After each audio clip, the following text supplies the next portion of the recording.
Welcome back to another episode of the Hodge-Cast. Today, I'm joined by what only I can describe as a living legend. He's the master of sacred geometry. He's also one of the leading voices and pioneers in the Younger Dryas impact hypothesis.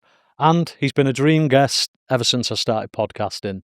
Without further ado, Randall Carlson. Welcome to the show, Daniel Randall. Hodges. How are we doing, buddy? Doing well now that I'm here. Yeah.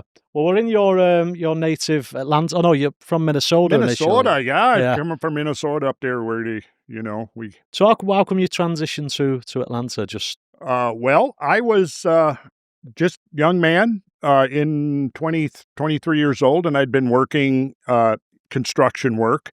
And as you may know, Minnesota gets pretty cold in the winter, a lot of snow, and I had contracted a roofing job, and I remember the last day I was working up on that roof, it was snowing, and it was probably 20 degrees out. I was freezing my tail off, and I thought to myself, I should maybe, and this is about second week in December, and I'm thinking, it's not going to get any warmer for at least another 4 months, so what am I going to do? So I got paid for the roof, and then my grandparents, my mother's parents that lived in Louisiana, just outside of small town Louisiana, knew I was kind of footloose and fancy-free, and they contacted me and said, why don't you come down and have Christmas with us? And they own some property outside of Pineville, Louisiana, and we need some work done on our house, so we would, obviously pay you.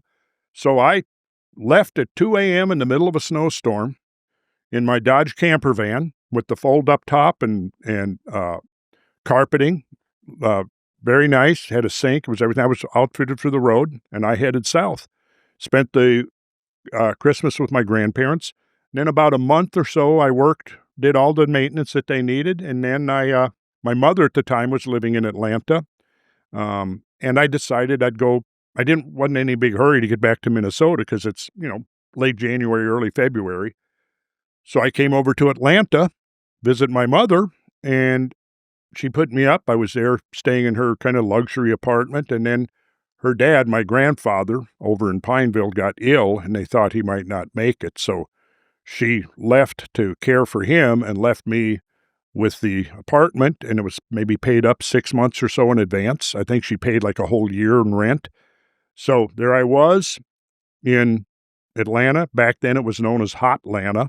And I had this luxury apartment all paid for, and so I kind of never made it out of here. okay. And then I got a girlfriend, and then we kind of went together for a while, and then I got another girlfriend and went through that for a few years, because bear in mind, now this is the 70s, right?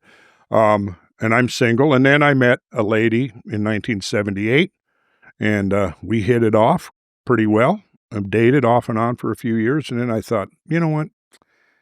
I've got my fill. I've had 10 years of being a young bachelor in the 70s. I'm ready to settle down.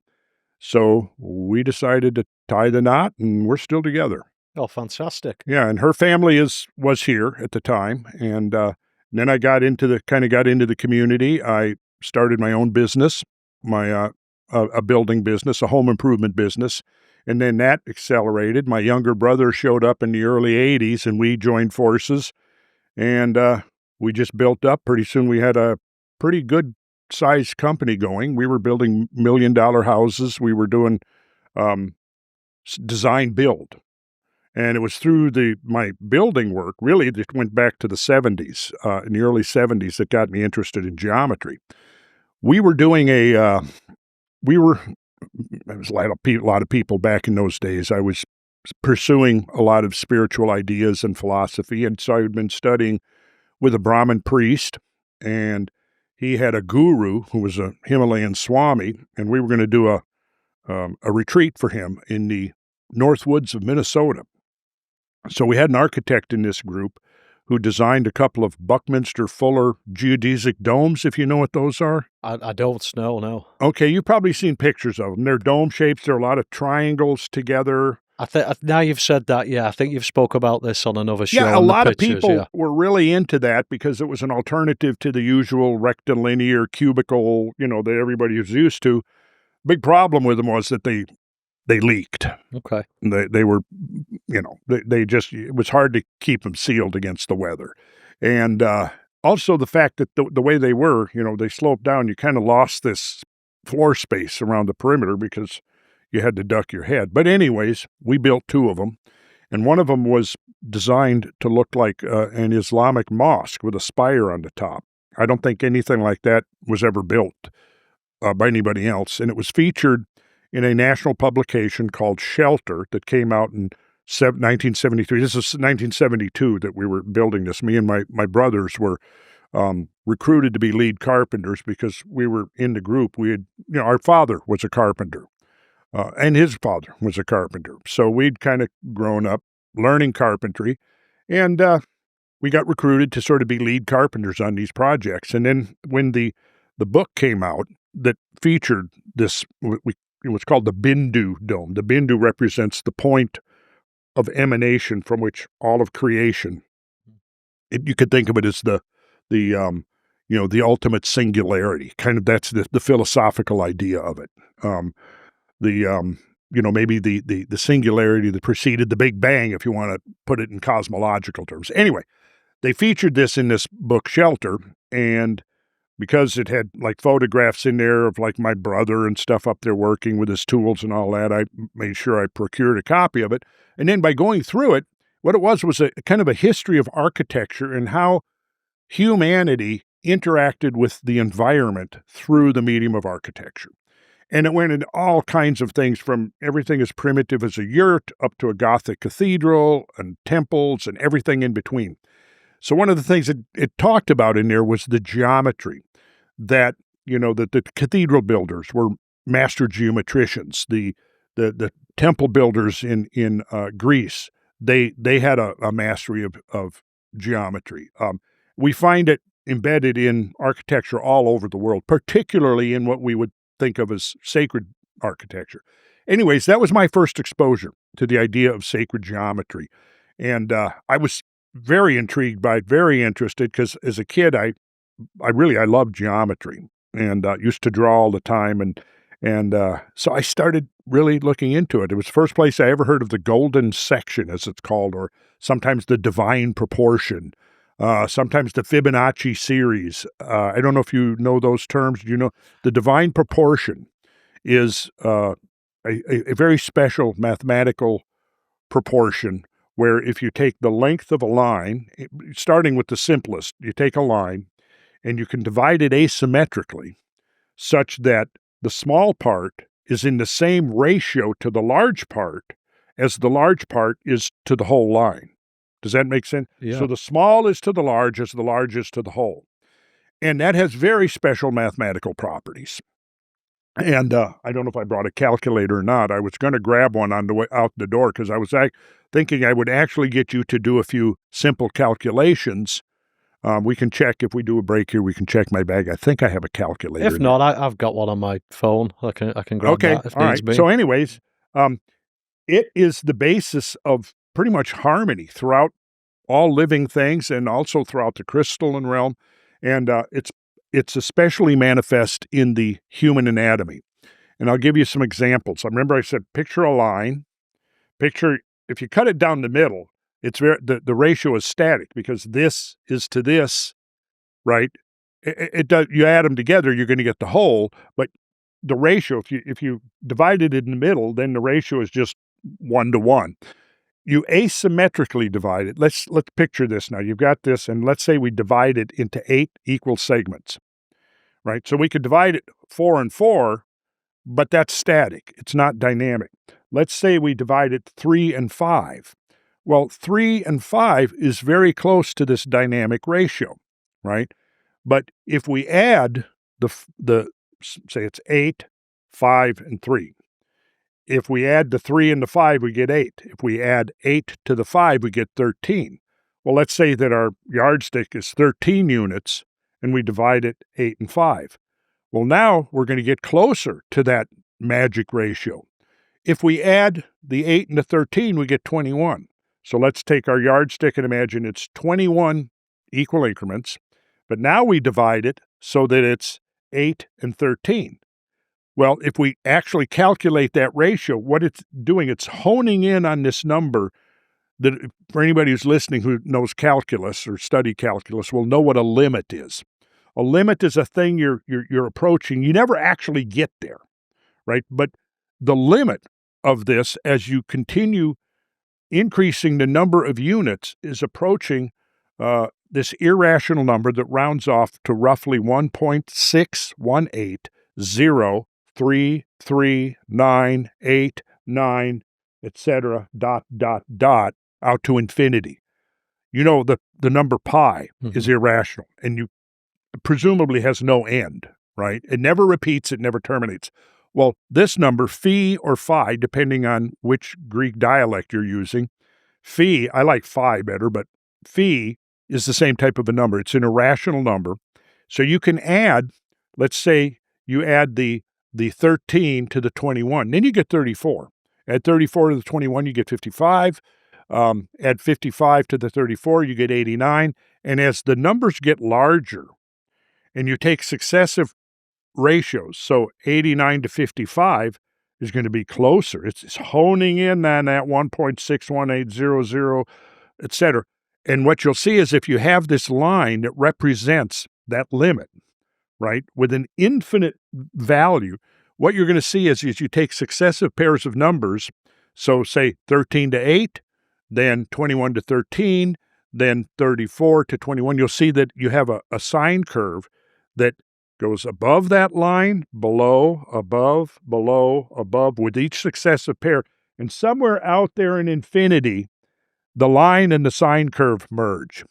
Wow.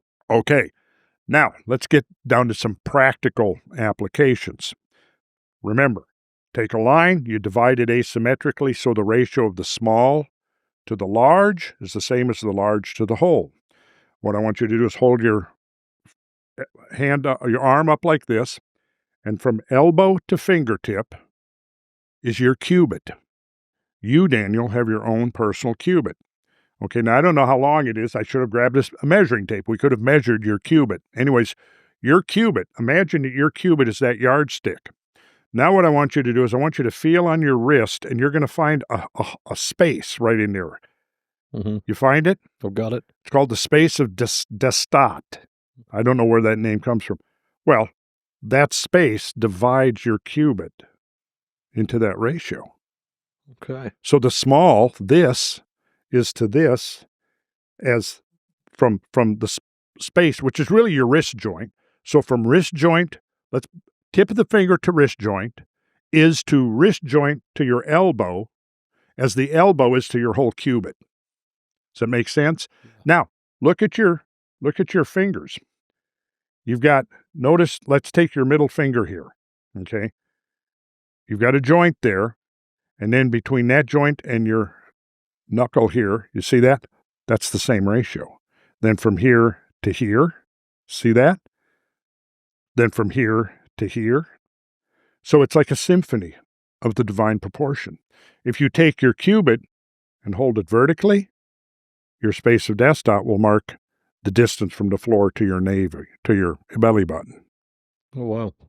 Now, if you take that ratio and you make a rectangle out of it, so that the width of that rectangle is to its length in that ratio, that frames the human face. And then you can begin to subdivide that. And in fact, artists have done studies, sculptors have done studies to realize that using that proportion automatically kind of leads you to what subjectively, when you ask people to pick what is the best looking face, they'll invariably pick the one that has the golden section or divine proportion relationships in it. Now, everyone is different, right? We notice that there's a statistical difference between women and men. Women tend to have a higher distance from floor to navel than men, right? Relative to their whole body height, their legs tend to be longer than men, just by a little bit. But the thing is if you and I do this in my workshops. I'll get people and we'll measure them. I'll get 2, 3, 4 people. We'll measure them, and I'll enter their data. We'll put it up on the board, and then we'll calculate these ratios. Here's what you'll find. Just like as you increase the size of the numbers, like 89 to 55, 55 to 34, etc., you increase the data points into your base that you're calculating. And what you find is the more people you measure and calculate these ratios, the more you'll hone in on the magic number. So ethnically and racially, there are differences. And by gender, there's differences. Probably a lot of other things too. But the point is the more people you measure and average the results that you get, the closer you're going to get to that ultimate 1.618033989 ... The ... means it goes on forever. Now, that ratio has been incorporated into a lot of sacred architecture. It's at the basis of the figure of the five-pointed star, the pentagram. Pentagram, which is what happens when you have a pentagon, which is a five-sided polygon, and you connect alternate vertices, you get a pentagram, the five-pointed star. And all of the subdivisions of those sides perfectly geometrically conform to the golden ratio. So typically, you find that in many cultures, the five-pointed star has been representative of the domain of man, of humans. In the famous Da Vinci's Vitruvian Man, he's actually kind of showing a five-pointed star with his outstretched arms and legs and head. And then, of course, we have five senses, and there's many fives connected with the human domain, just like there's many sixes associated with the domain of crystalline structure, particularly when you get into like quartz crystals and things like that. So the crystalline structure has certain geometries that dominate, and the organic realm has certain geometries. In the organic realm, the dominant geometries tend to be derivatives of five, and the derivative geometry of fives. Crystalline tends to be sixes. So it's very interesting. Now, in the workshops that I do, the way I teach it is that I have people, everybody has their TI-30XA calculator and a big drawing pad. I provide handmade special drawing compasses for drawing arcs and circles. And we draw, because that is the way really to learn geometry. And because when you're drawing, it's not only the mind you're thinking, it's the eye and the hand. You're incorporating all three. And that's a really powerful way of learning. So I've taught, I don't even know, probably several thousand people the basics of sacred geometry. What I would love to do, Daniel, now is apply some of this to what I've learned about the secrets of ancient sacred architecture and see a revival of some of those principles, because they were practiced universally all over the world throughout history. And it's a system that's been largely lost to history. Although there have been some major rediscoveries throughout the 20th century. In the early 20th century, there was an illustrator by the name of J. Hambidge. He was an artist and illustrator and designer, and he rediscovered major portions of the ancient system, which he called dynamic symmetry. And it starts with a simple square and the diagonal of a square. And the diagonal of a square to its side is going to be in the ratio of the square root of 2 to 1. Right? Now, all carpenters learn this, called the rule of 17. Because if you draw a square that's 12 inches on a side, the diagonal will be 16.97 inches. And so, in other words, with just 2/100ths of an inch, it's 12 to 17. And that's close enough for most carpentry work. So at least, I don't know if they still do. When I was coming up learning carpentry and when my dad and this, they knew the rule of 17. So, if you use that all the time, when you're squaring things up, if you're building a roof, designing a roof, a staircase, whatever, the rule of 17, because it has that root 2, the square root of 2. It works out to be the square root of 2. So if this side of the square is 1, the diagonal is the square root of 2. Now, if you use that square root of 2 to 1 relationship and you create a rectangle whose long side is to the short side, as the square root of 2 is to 1, or unity, its diagonal will be the square root of 3. And then if you take that square root of 3, and there's a simple sequence of drawing exercises where you can create this whole family, right?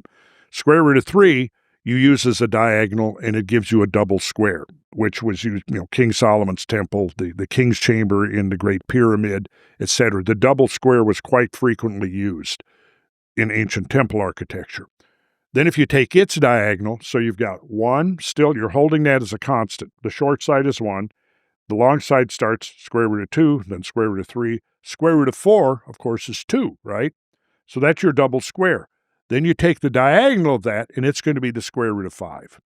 Now, right now, when you've got this, you've got all of the elements you need to get the divine proportion, because that magic number of 1.618, etc., etc., etc., is the square root of 5 plus 1 divided by 2. Square root of 5 plus 1, cut it in half, and geometrically, it's going to give you the golden ratio, the divine proportion, whatever you want to call it. So they had a system where they could go through this whole sequence, and anything that you could draw on paper with a compass and a straight edge, you could transfer that out into the field by putting a pole in the ground, using a knotted rope or a chain, and drawing your arcs and circles, and you could lay out the geometry on almost any scale you wanted. And that's essentially how they did it. And they would typically traditionally start with in the northern hemisphere, the northeast corner, and they would put a stake there, or the pole would be there, and then you would create arcs, rectangles, right angles, angles. The angles of a pentagon are 108 degrees, right? So you then laid out your geometry on the ground, and that become the pattern or the template for the structure that was now about to emerge from the ground based upon that geometry. And it's a very powerful and fascinating system that gives you almost like this unfettered access to principles of geometric harmony. And it's not constrictive, because there's an infinite number of ways you can go with it. But if you've got this rule and you understand this principle of dynamic symmetry, then what that does, it gives you a very powerful tool for being able to achieve relationships of harmony, which ultimately is what you're doing in all sacred architecture. What you're seeing is this relationship between the part of the structure and the whole structure. Just like there's this relationship here between the parts and the whole, in sacred architecture, there's this relationship, this dynamic relationship between the part and the whole. To use modern vernacular, we might say fractal self-similarity, where the part manifests the ratios of the whole. And what this ultimately gets to, which I think probably a little bit beyond our discussion today, would be the idea of resonance. Because that's what every relationship has frequencies that are either harmonious or discordant. We're looking for the relationship and the frequencies that are harmonious, and this sacred geometry, dynamic symmetry, whatever you want to call it, gives us a very powerful tool to achieve that. Fascinating stuff. I mean, we was going to warm up, talk a little bit about your trip to the Azores, and we've gone straight in there with the sacred geometry, Randall. So you're about 20 points in now on my notes. But no, it's fascinating stuff. Just to kind of put it a little bit in layman's terms, how for the listeners really, how would that translate into all the knowledge you've uncovered over the years to, let's say, when we look at like the pyramids with that sacred geometry? Oh yeah, well, the pyramids, the golden section is built right into the pyramid. If you think of the Khufu's pyramid, take the profile of it. It's about 755 feet at the base. It's about 482 feet if you reconstruct it and added the apex. So now what you've got is, if you take the base of the pyramid and divide it in half, just like let's say you take a cross section of the pyramid, a profile, and you drop a plumb bob from the apex, and that gives you the midpoint of the base. Well, now the apothem, or the slope of the side, okay, let me back up. You've got to imagine you have just a two-dimensional slice, cross-section of the pyramid. 51 degrees roughly 51.85 minutes of arc, that angle, right? You drop a plumb bob, now you get this triangle, right? So it's going to be 482 plus or minus a few inches in height. It's going to be half of 755, and the ratio now of the slope to the base is almost a perfect golden proportion. I think that was deliberate. And we do that drawing. I show several different ways of achieving that profile, that cross-section of the pyramid. So you start with a square base, and interestingly, that particular relationship shows a high precision solution to the classical geometry problem called the squaring of the circle, which is impossible to do with mathematical exactitude because you're dealing with circles that have this irrational relationship between the circumference and the diameter. But you can approximate it very closely. Now, that's a very powerful thing to do, and it was considered to be fundamental to understanding the operational systems of sacred geometry-based structures. And the Great Pyramid of Khufu is like the embodiment of that concept. So clearly, and it's so precise that, you know, the pseudo-archaeologists, as I think of them, they like to dismiss that as if, you know, because they've got it all figured out, whatever, that, you know. So do the mainstream not interpret, do they not use any of this that you've just outlined? Not to my knowledge. No? Not to my knowledge. Because, I mean, the way you've just articulated that, I mean, some of the numbers were going over my head, but the point you got to is you got to a conclusion, you got to an example, let's say. I don't understand why the mainstream would push back on that if it's provided results. I think in a nutshell, it's kind of like there's a very deeply ingrained knowledge or notion of what ancient history is. Mm-hmm.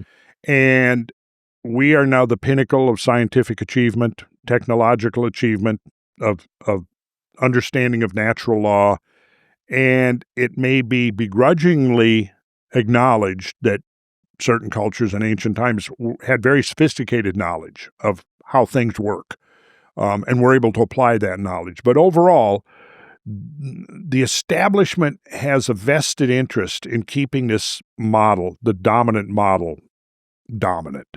And this is like when they attack Graham Hancock. If you read, as I have, I've gone through meticulously, like when his Netflix series, Ancient Apocalypse, came out. I saw the response of mainstream media, the archaeological establishment, and it was just mostly a bunch of insults and name-calling. Nobody, and I must have read 10 or 12 different critiques of it, and just the most ridiculous, over-the-top, hyperbolic exclamations about it, you know, and why, even to the point of calling it dangerous, which I thought, this is absurd. But as you go through it, there's basically nothing there. They don't, you know, Graham writes a book, might be 400, 500 pages. He's got hundreds of references.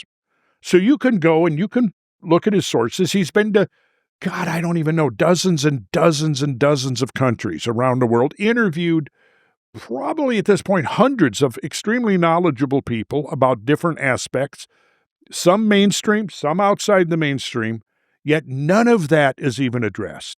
It's just Graham Hancock is a pseudo-archaeologist, which he doesn't claim to be. He's an investigative journalist. And he's highly intelligent, and he's a scholar. He's a highly accomplished scholar. And the establishment just dismisses his work with a wave of the hand. 35 years of dedicated research and study into unresolved questions, unanswered questions about our own history.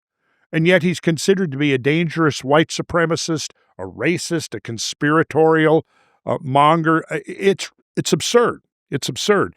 And at some point, if I can get a day or two, I am going to write out my response to how ridiculous it is, because I hope that enough young people see through it. You know, but I think it's political, because I remember particularly one of the attacks on Graham. It ended up saying something to the effect that, well, if you believe Graham Hancock and all this conspiracy stuff that he's promoting, it's a big conspiracy that he claims, trying to suppress alternate versions of history. Well, for one thing, it is, and that's plain to see. You don't have to be a conspiracy nut to see the obvious. But what they've said was things like, and I have these quotes that I may even have them on my laptop here, but they'll have quotes that'll say things like, well, if you believe Graham Hancock, you might be a climate change denier, right? You might believe, actually, this is what's an actual quote from if you think that Graham Hancock is telling truth and that the mainstream archaeology is telling lies, well, you might even think politicians lie. It literally said that. And I thought, okay, well, that's how fragile their narrative really is. It's so fragile that they have to go after people like Graham Hancock because he's opening, through his questioning, he's opening a Pandora's box that is going to demolish the mainstream establishment views of history and prehistory. That's what it's going to do. And they're scared shitless of that happening. They show the hand, in my opinion, when they do that, because as you've just outlined, it's just a classic case of straw manning someone to suit their narrative. That's right. Creating these slurs, calling him a racist. I mean, obviously, you've known Graham a lot longer than me. We had him on the show, and he's a great guy. Obviously, we met Santha as well, and and I think people are just not even, like you said, it just comes across as incompetency. It's just a case of, this is our narrative. And another thing as well with Graham and yourself and others, Graham doesn't profess that his views are 100% accurate. No. He says the theories, the hypotheses. So they're the ones being dogmatic and creating this, well, not creating it, having this fixed narrative. This is academia as we present it.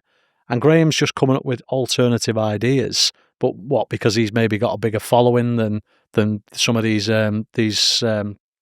archaeologists, he all of a sudden gets strawmanned. It's always very frustrating to see and read. It is. What he's doing is he's asking too many questions. Mm-hmm.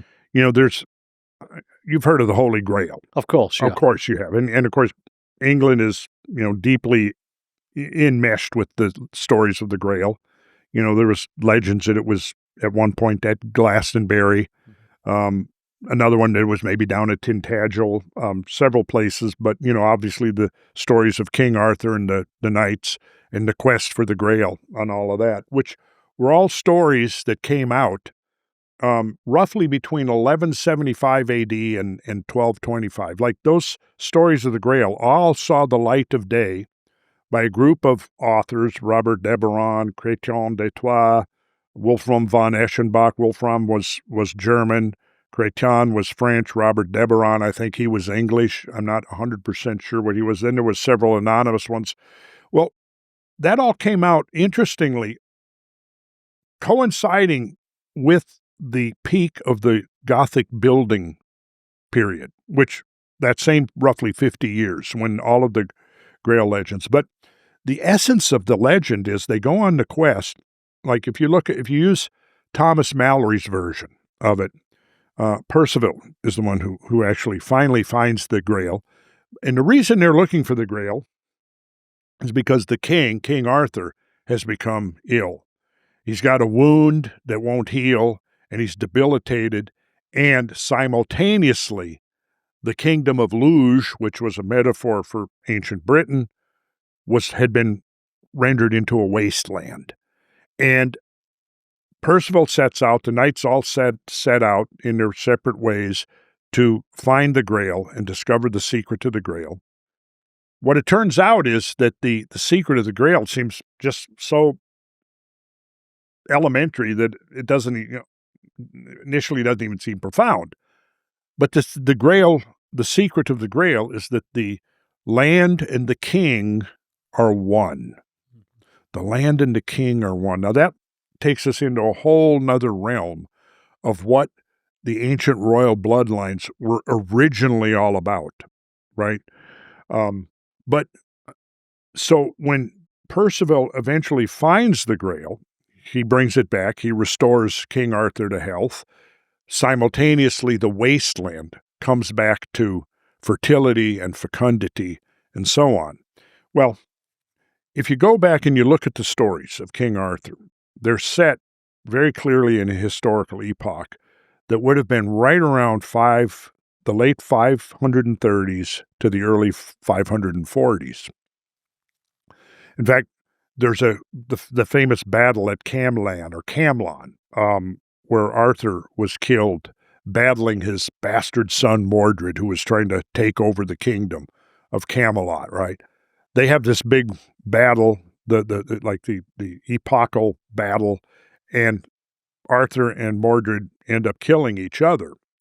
But at this great battle, which there seems to have been a historical counterpart that led to the elaboration that became the myth. And the date of that is around 540 AD.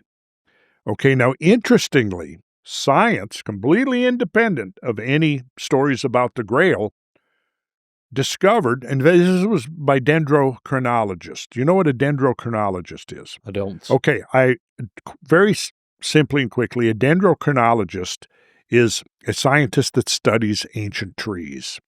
And trees are archives of all kinds of information. And now you do know this. If you cut down a tree and you look at the cross-section, there's rings. Mm-hmm. Every year adds a new ring. Okay, so you can actually count rings and know how old the tree is, right? Now, if you have a drought and in dry years, the rings are going to be really skinny. If you have plenty of rain and good weather and stuff, the rings will be nice and fat, right? Well, there's a lot of other things too, because there can be chemical signatures in those tree rings.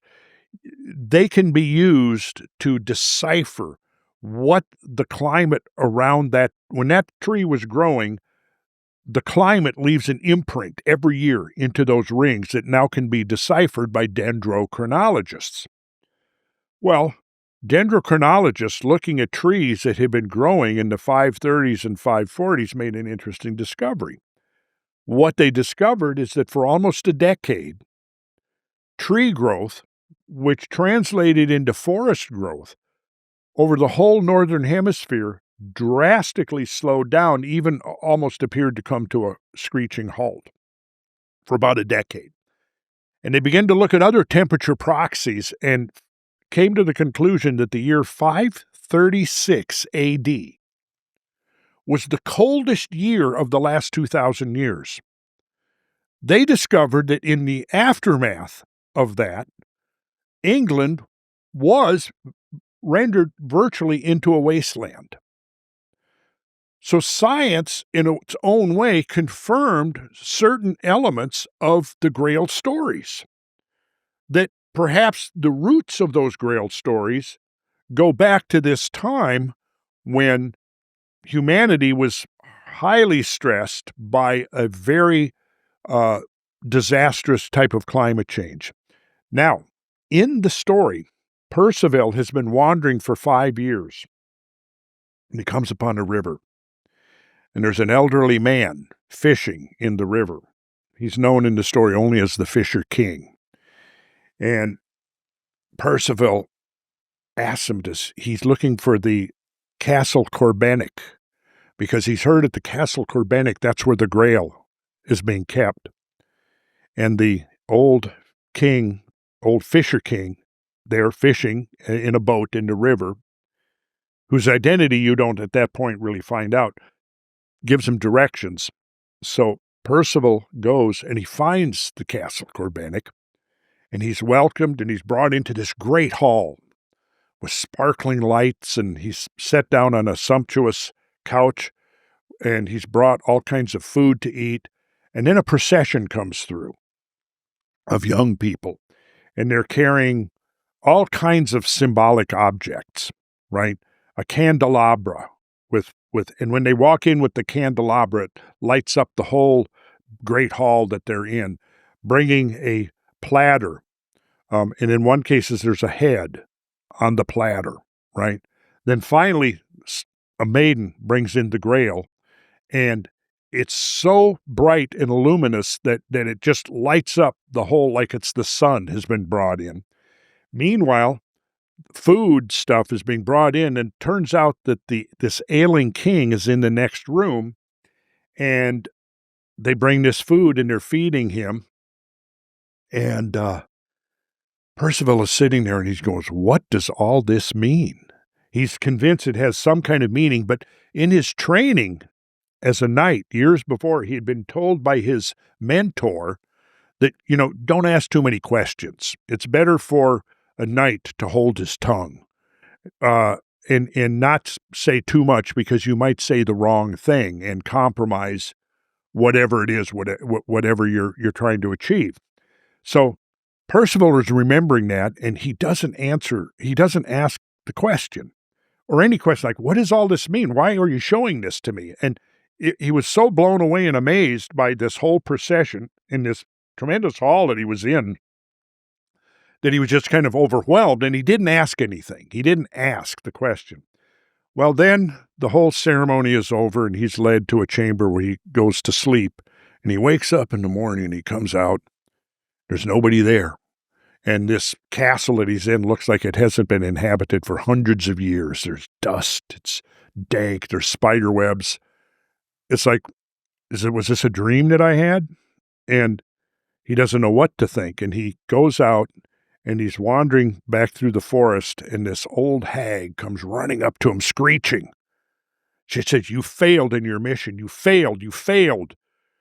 And he says, well, what did I do? She said, I was a beautiful young woman, and now I'm this old hag because I've been subjected to the curse that has enveloped the land, has enveloped the king, and you failed. And he says, how did I fail? She said, you didn't ask the question.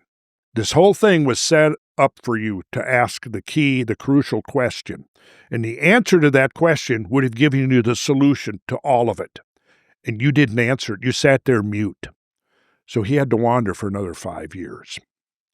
Now, I think there's a metaphor there, which is that there are certain times when you have to ask questions. There are crucial questions that have to be asked, and I think we're in one of those times right now. And so when somebody like a Graham comes along and asks too many questions, they have to be shut up. They have to be shut down. Because if people start asking too many questions, the whole House of Cards narrative that has been carefully put in place for the last 100 years to control us will come collapsing on our heads. And we'll see an alternate reality. We'll see that we've been fed, from the time we were little kids, fed into the educational machine, the indoctrinational machine. We have been inculcated in a particular view of the world, our place in it, and the history of our species and the history of this planet. And we cannot be asking too many questions about that, because if we do, it'll start becoming apparent to us that we've been fed a whole construct of BS. Fantastic metaphor, Randall. Really, really well articulated. I kind of knew where you was going, and then I sort of thought, maybe he's going down a different direction with this. But you're 100% right. I mean, I think I speak on behalf of a lot of people now. I think not many people trust the mainstream. And I don't just mean in academia, I mean just the mainstream as a whole. We was chatting off camera to some of the guys here, lockdown, COVID. I think that woke a lot of people up. I think so too. It certainly allowed the podcasting space to boom, because people were just sick of being fed lies, basically, through the mainstream, and now they could listen to alternative views. And I don't think it would be a stretch to say Graham's sort of stock risen during that time as well. I just want to sort of circle back, because I know Graham has been the subject of quite a lot of ridicule. What about yourself, Randall? I don't really hear, maybe I'm not looking hard enough, but I don't really hear or read many, I'm sure you get them, of course you do, but many critiques of you and your work. Or are you going to tell me that I'm incorrect in that notion now? I don't think I don't get anywhere near the kind of attacks that Graham does, but I'm certainly, the more... Do you think that's because you bring receipts? A lot of the stuff you bring to the table, you provide factual evidence. I'm not saying Graham doesn't, but a lot of his theories. Graham certainly does provide the facts, right? Slightly different approach is that I lay out a whole foundation of factual data and evidence before I start going to the conclusions. So, and of course, Graham does that too. I mean, that's what his books are. I mean, he goes methodically through, but, at this point, Graham is ahead of me on the spectrum in the sense that he's had multiple best-selling books out. He's known wider than I am, or at least he was until a few years ago. So I expect as my reputation or whatever grows, I'm going to get more of that. Mm-hmm. Although, doesn't bother me. Hey, I'm, an astrologer once did my chart. She says, oh, you're a triple Aries with a Leo rising. You probably like to get into fights with people. And I said, well, I don't know if I like it, but oddly enough, I've got three brothers, and I probably got in more fights growing up than all three of them put together. But now I'm too old to get into a fisticuffs, but a challenge, an intellectual fight. An intellectual battle, yeah. Yeah. And there's a lot of knowledge in that brain, Randall. So, yeah, I'd be backing you if it came if it came to that sort of debate. No, it's fascinating. I kind of want to touch on, you've recently just come back from a trip from the Azores. Mm-hmm. So tell us about that, because first of all, tell us why you were there and what your findings and. Well, I've been a student of Plato, of course, for years, and considered to be one of the greatest metaphysician of Western civilization. Just a side note as well, I'll bring you back on track.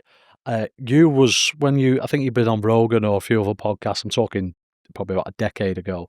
You were the one who introduced me to Plato's work, so thank you for that. But yeah, anyway, as you were.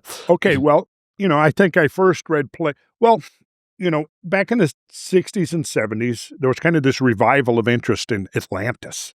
Now, we see interest in Atlantis kind of ebbing and subsiding and ebbing and flowing, increasing. With work in the early 1880s by Congressman Ignatius Donnelly really ignited a really big interest in Atlantis. And he wrote 2 books, Atlantis, the Antediluvian Kingdom or World, and Ragnarok, the Age of Fire and Gravel. And so he amassed a lot of different evidence, what was available, such as what was available at that period of time, and he believed that Atlantis was literally real and that Plato meant it literally. And so he wrote these 2 books, and this created this big interest in Atlantis, and that never quite died down, but it kept getting revived. And then, in the 70s, I was just exploring everything, and I'd kind of gone full circle from, I mentioned that I had been studying with a Brahmin priest. I wanted to understand Hindu ritual and symbolism, because I had been delving into the Vedic literature and the Mahabharata and the Upanishads and things like that, reading that, which was a lot of people back then who experienced and experimented with alternate states of consciousness brought on by external agents like LSD and mushrooms and mescaline and all of that, were led to realize that, oh my gosh, there is more to reality than what we normally perceive on a day-to-day basis. And that led to a quest to confirm whether these experiences that were being initiated by the introduction of external agents could be duplicated or replicated through a system of training. So a lot of people that came out of that milieu of the late 60s, early 70s followed that path.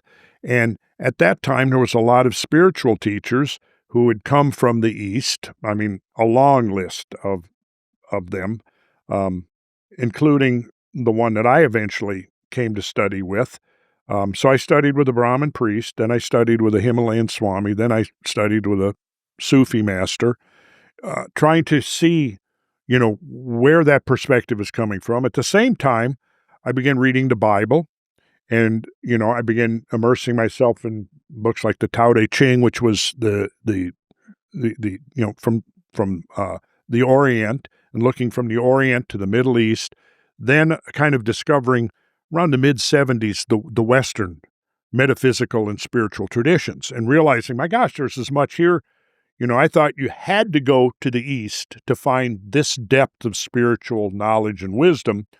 Then armed with that insight of 3 or 4 or 5 years of immersing myself in that, coming back and discovering that the Western tradition was in its own way just as rich.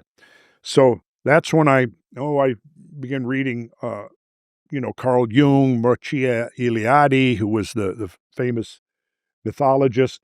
In that course of that, I discovered Plato, and I started reading Plato. I read The Republic, and I read several, like Timaeus. I went in there primarily because of his descriptions of geometry and the geometric basis to, reality, to creation. And that's when it starts out with talking about Atlantis, right? So I think I breezed through that, Timaeus and then Critias. And then 1979, 1980, I thought, I had a lot of discussions with people. That was kind of thing. People would come together and discuss ideas and philosophies and compare notes and stuff.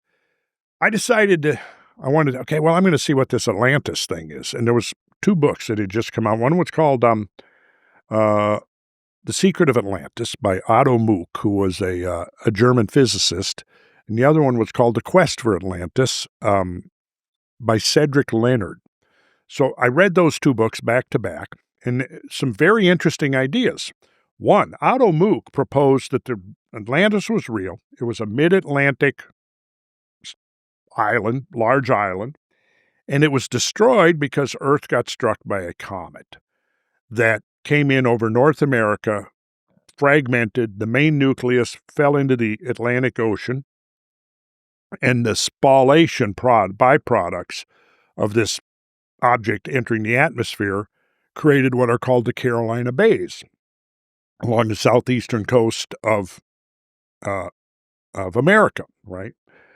North Carolina, South Carolina, Georgia. I can pull up some slides here in a minute. We can actually see what they look like. They're very peculiar. They're very controversial. So this book translated into English 1980. Well, so I read that book, and then almost simultaneously, 3 separate scientific teams all come to the conclusion that the Cretaceous, the KT boundary, when the dinosaurs were exterminated, was caused by some kind of extraterrestrial impact.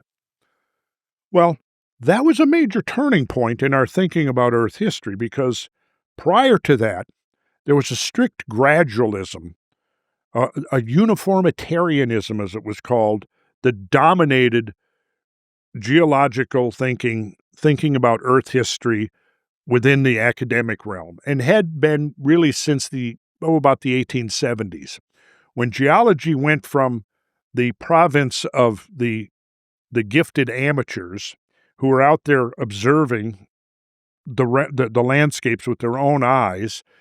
By the 1870s, 1880s, that previous roughly century of observations, seeing, wondering how mountains were built, finding evidence that there had been glacial ages, seeing evidence, high elevations that were limestones with marine fossils in them.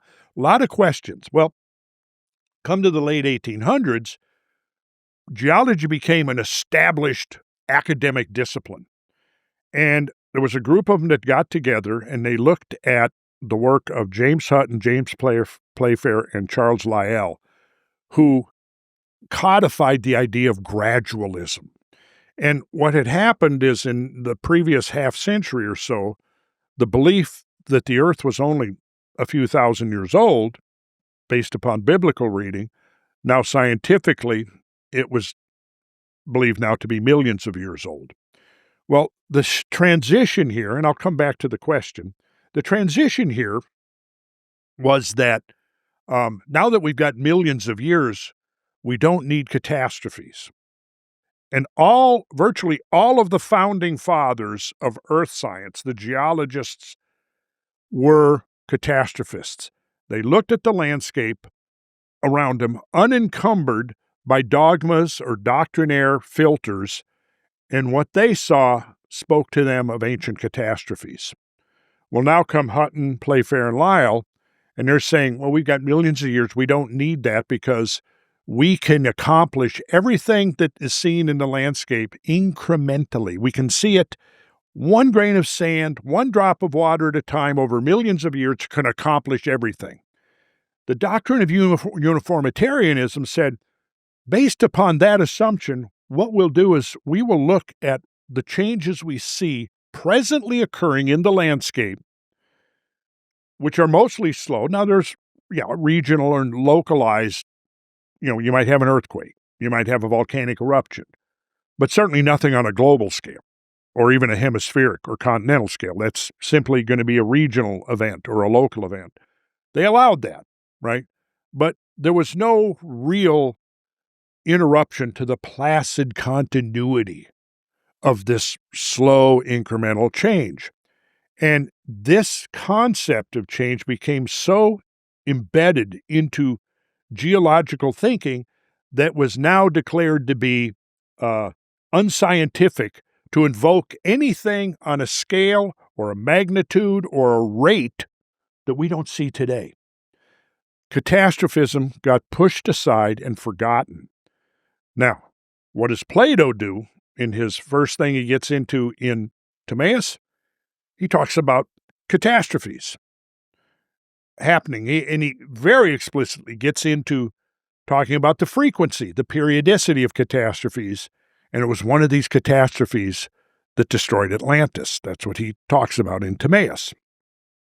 Well, so now you cut these two books, the one by Otto Mook, where he's hypothesizing an impact of something from space, an extraterrestrial object exploding over the Carolinas, plunging into the Atlantic Ocean, causing great havoc in the oceans, and that ultimately led to an earthquake. Atlantis sunk, right? Coincidentally, you also now have, of course, the difference is Mook is talking about this impact happening 12,000 years ago. The other scientists are talking about 65 million years ago. But that what happened was that opened the door. It created a crack in this edifice, this established edifice of uniformitarianism, where it now started to become acceptable to think about, oh, well, maybe there have been events that affect the whole planet. And, of course, there was a lot of criticism, a lot of attacks. Eventually, and one of the primary challenges, well, you can show us the iridium around the planet, but where's the crater? Until you show us the crater, we're not going to buy into this. Well, 10, 12 years later, they discovered the crater down under the Yucatan Peninsula of Mexico. And it fit the size. And, of course, now there have been multiple studies that have associated that crater with the demise of the dinosaurs and this great convulsion in the history of life from the Mesozoic or middle era of life to the Cenozoic or the recent era.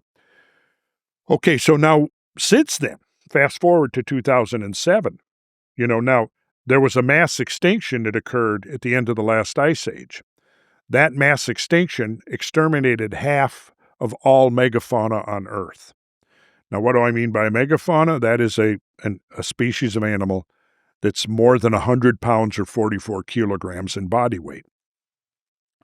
The number of species that were exterminated over a very short interval of time was roughly equal to the number of megafaunal species on Earth today. It was an extraordinarily extreme event. It was not in the order of magnitude as the dinosaur extinction. That was marine as well. Now, whatever happened at the end of the last ice age didn't affect the marine realm nearly as much as the terrestrial realm. But, you can make a list from the great, the mastodons and the mammoths and the giant camels and the giant beavers and the saber-toothed cats and the 10-ton sloths and the dire wolves and the woolly rhinos. I mean, the list goes on, right? We don't see them anymore today. We find their remains typically frozen, embedded in permafrost up near the Arctic Circle. We find their bones and remains in gravel pits, in peat bogs, places where it's likely that they met their demise in floods. Okay. Well, in 2000, and so paleontologists had been arguing for decades what killed off the megafauna. Well, the dominant theory had become human hunters, right? Human hunters, well, okay, so they hunted mammoths. We know that. They hunted mammoths. But it's estimated that there might have been 10 to 12 mammoths, individual mammoths, alive in the world at the end of the last ice age. And the estimates I've read for the total population of the Earth was between 5 and 10 million. Well, think about that for a minute. If you've got, let's say, 10 million people and 10 million mammoths. Well, of the 10 million people, how many of those are actually viable hunters? You're going to have children, you're going to have the women, you're going to have elderly. So maybe a quarter of that population.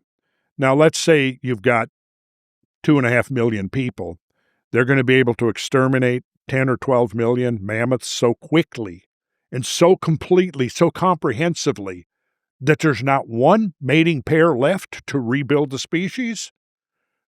It makes no sense. Doesn't add up. And think about this. Now, you probably know about the American bison, which roamed the prairies of the Midwest in the millions, even right after the American Civil War. By the turn of the century, there was only a few hundred individuals left. Now, you can go down here to the supermarket and you can buy bison burger. The species has recovered within 100 years, right? Now, if a paleontologist 10,000 years from now is looking back, they could easily miss the fact that the bison came this close to total extinction, right? So the species that survived, we don't include that, well, half the species of megafauna went extinct and the other half came through completely unscathed. No, that would not be a realistic conclusion. But also this idea that hunters could have, I would just challenge people to think through this, especially those who have been hunters. If you're going to bring down an elephant, I mean, in modern times, there's only one ethnic or tribal group that is known to hunt elephants. You'll never guess who it is, so I'll tell you. It was pygmies in Africa. And you know how they would bring down an elephant? One of the hunters would run under the elephant with a sharpened spear and stab upwards into their stomach, run out, and then they would follow the elephant for days until it had bled out and died. And then they would. But other than that, nobody else really thought, look, there's a lot easier game than an enraged elephant to try to bring down, right? So, I mean, the whole scenario of the anthropogenic caused extinction of the megafauna is ridiculous. If you say, okay, we'll accept the woolly mammoths, well, what about the saber-toothed cats? What about the dire wolves? What about the giant camels that used to inhabit North America? On and on. Did they kill those too? So is that the narrative? Because I've heard about the woolly mammoths before, but the narrative for the mainstream is that these hunters, which was, as we've established, weren't as many as we initially think, they wiped out all these megafaunas. Is that the narrative? Every single one was wiped out by us? Well, they usually... Or hunted by us, I should say. Well, it usually goes no farther than the mammoths. And early on, when I'm reading this stuff and learning about it in the 80s, I'm thinking, well, what about the rest of these species? I was going to say, yeah. What about the rest of them? Did they hunt the giant camels to extinction? Did they hunt the woolly rhinos to extinction? So what's the mainstream's take on where they went? I'd like to know. So there isn't personally. I'd like to know. Okay. But let me get back to the Atlantis. Yeah. Sorry, go on. So we're in this same time window that Plato describes the whole event surrounding Atlantis and the end of Atlantis, right? Well, he actually gives the date multiple times through the two dialogues, right? And he says, so it's based on this story that Solon, who was a real person, he was an Athenian poet, he was a lawgiver, he was a philosopher, and he went into a self-imposed exile around 600 BC, so roughly around 2,600 years ago, right? And he left Athens, he left Greece, he went to Egypt. And while in Egypt, he had opportunities to talk to to priests who were knowledgeable about ancient history. And he would ask them questions. He would tell, here's our traditions from Greece about the first man and Deucalion and the great flood story and all of that. The priests told Solon, they said, well, you Hellenes, meaning the Greeks, are just like children. You only know about one flood. There were multiple floods, giant floods, right? And they talk about the story. He says, but there was this story when there was this great kingdom that came forth, this maritime kingdom that came forth out of the Atlantic to within the Straits of Heracles, which is the Straits of Gibraltar, which separates the Mediterranean from the Atlantic. This power came forth out of the Atlantic Ocean and attempted in one blow to subdue all of the nations, all of the peoples within the Mediterranean, and to enslave our ancestors. And your nation, the ancestors, the ancestral nation to the Athenians, rose and basically fought them off. And there was this great epic war. The Atlanteans, who were driven out of the Mediterranean, and then right after that, there was this great catastrophe that resulted in a huge seismic event, and the island of Atlantis sunk. And likewise, they described to Solon that there was a catastrophe in Greece at the same time, this tremendous erosional event. Well, most people miss the fact that they're describing something that happened in Greece, something that happened out in the mid-Atlantic, and happening at the same time. And they said this happened 9,000 years ago, according to our sacred registers. So, if Solon was in his Egyptian sojourn in 600 BC, do the math. 2,000 years ago, plus 600, so that means 2,600 years ago, when Plato was in Egypt hearing this tale, which he then brought back to Greece and told to his progeny, who passed it down for 5 generations until Critias told it there in the Socratic Forum in Plato's time, and Plato was present and wrote it down. Okay, so he comes back, he tells this story, but now, if you do the math, 2,600 and the events surrounding the demise of Atlantis happened 9,000 years previous. Add together 2,600 and 9,000, you get 11,600. Now, guess what? Marine geology and oceanography has discovered evidence that there was a massive meltwater pulse from catastrophically melting ice sheets over North America, over northwestern Europe, gigantic gush of meltwater into the Atlantic Ocean, causing a rapid sea level rise. Is that coincidence that Plato gives that date precisely within a few decades, one way or another, of what now is called meltwater pulse 1b? So it's like, okay, to me, meltwater pulse 1b is sort of like the lurking variable. You know what a lurking variable is? In a statistical database, if you have an outlier bit of data that just doesn't seem to fit anywhere within the statistical interpretation, you can generally discard it. You know, that's an outlier. We won't include that. Well, we're dating stuff, and everything is coming up as being, 150 years old that this campsite was here, but this one says it was 300 years. So this is an outlier. We'll discard that, and we won't worry about it. But every once in a while, that outlier, which is referred to as a lurking variable, if that outlier is included in your database, it completely alters the outcome of your statistical analysis.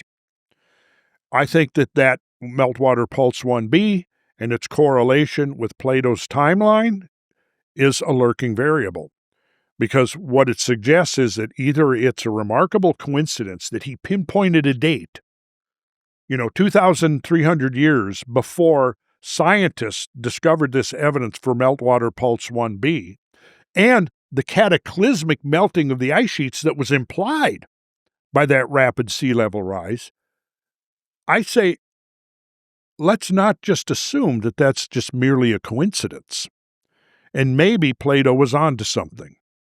Well, what he describes is interesting. I mean, if you go and read his description, he says you go west from the Pillars of Hercules and you come to a group of islands, and if you keep sailing west, you come to the big continent that's on the other side of the real ocean.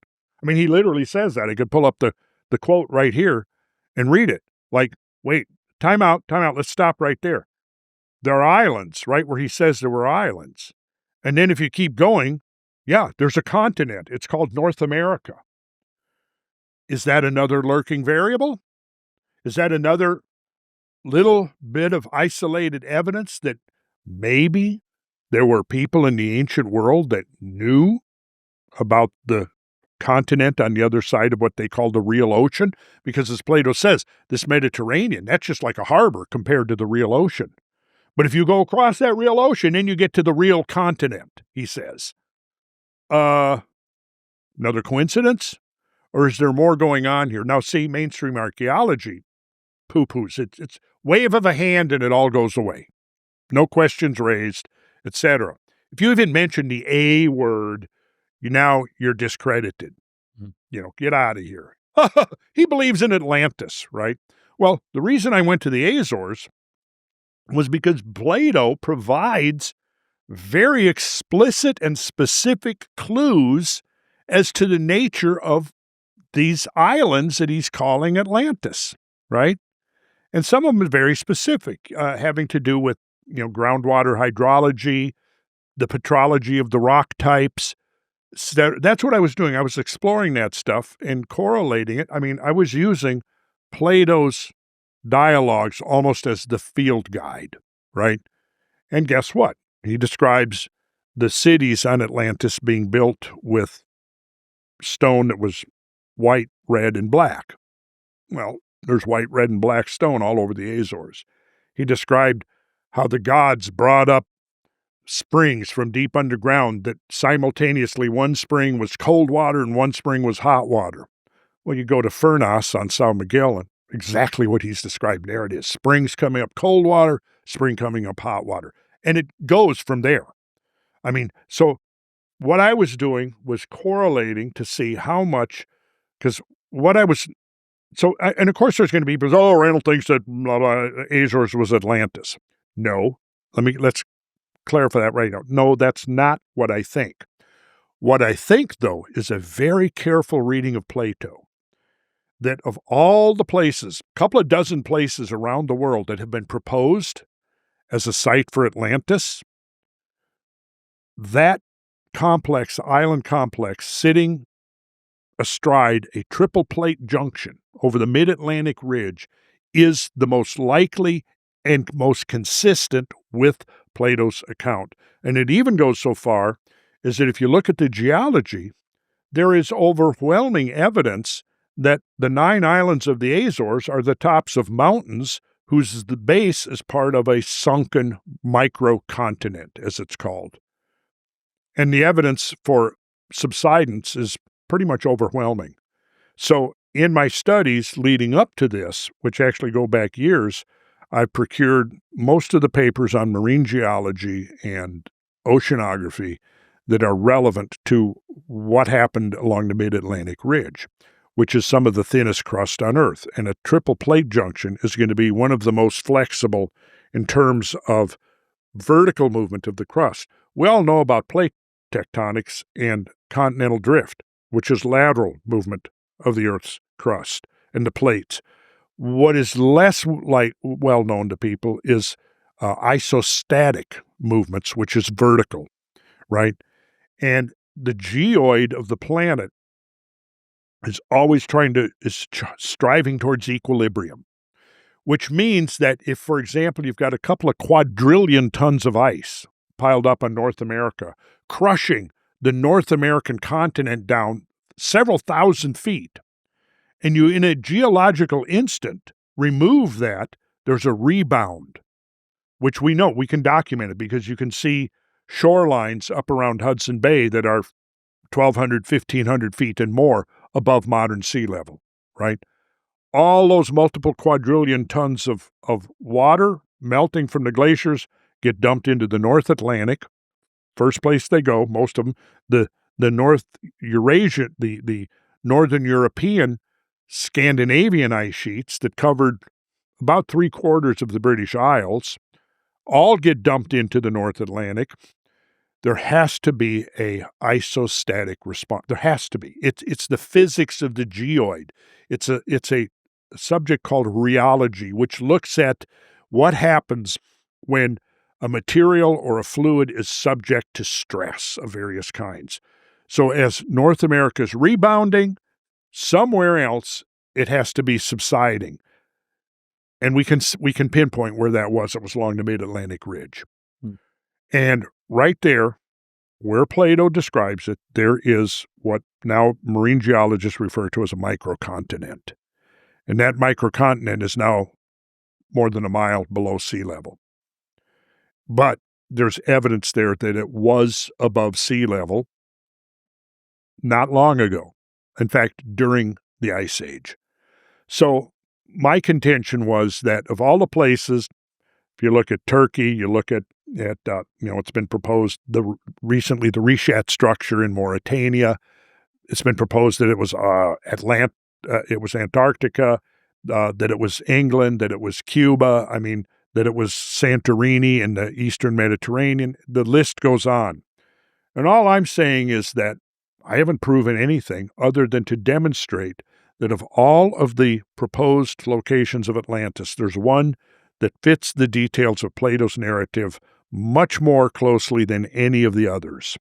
And that is that there is a sunken microcontinent sitting astride the Mid-Atlantic Ridge, and there is evidence that it looks like it sank somewhere around 12,000 years ago. I think we're beyond the realms of coincidence there, Randall. I mean, essentially, you're just following coordinates from Plato. I was going to ask, because you just took to your laptop there, do you have any photos or pictures or graphs from your trip to the Azores? Yeah, let's see. Let me close this down, and I'll open up something here, and I'll show you a few things. Let's see, File Explorer. Because I know when we was chatting off camera, you mentioned that the Azores is how you'd potentially, if you could depict an image of the Garden of Eden, the Azores would probably be what you picture. Specifically, the island of São Miguel. São Miguel. Now, I visited 4 of the islands, and they were each one was unique. But the São Miguel, the whole island was like a garden paradise. Mm-hmm. As we're driving from Ponta Delgado, where the airport is, up to Furnas, where our hotel where we stayed, which was pretty much on the other side of the island, the whole route was like, this whole thing looks like a landscaped garden. Mm-hmm. It was extraordinarily beautiful. And I thought, God, I could almost live here. I mean, it's interesting that the mainstream are so quick to disregard the theory of Atlantis. And I think it's probably because it's very easy to disregard it because it's been used in sci-fi movies and literature, and it's kind of seen as this mythological place. Yeah. I think most recently, I don't know if you're into your superhero movies, but Aquaman is from the city of Atlantis, and yeah, so it's very easy to kind of scapegoat it. But you're coming at it from a geological, a place of science, I guess. You want to try and find this place, or the potential remnants of this place. And for me, I just think, why not explore? Is that not the whole purpose of science? Well, I'm talking now with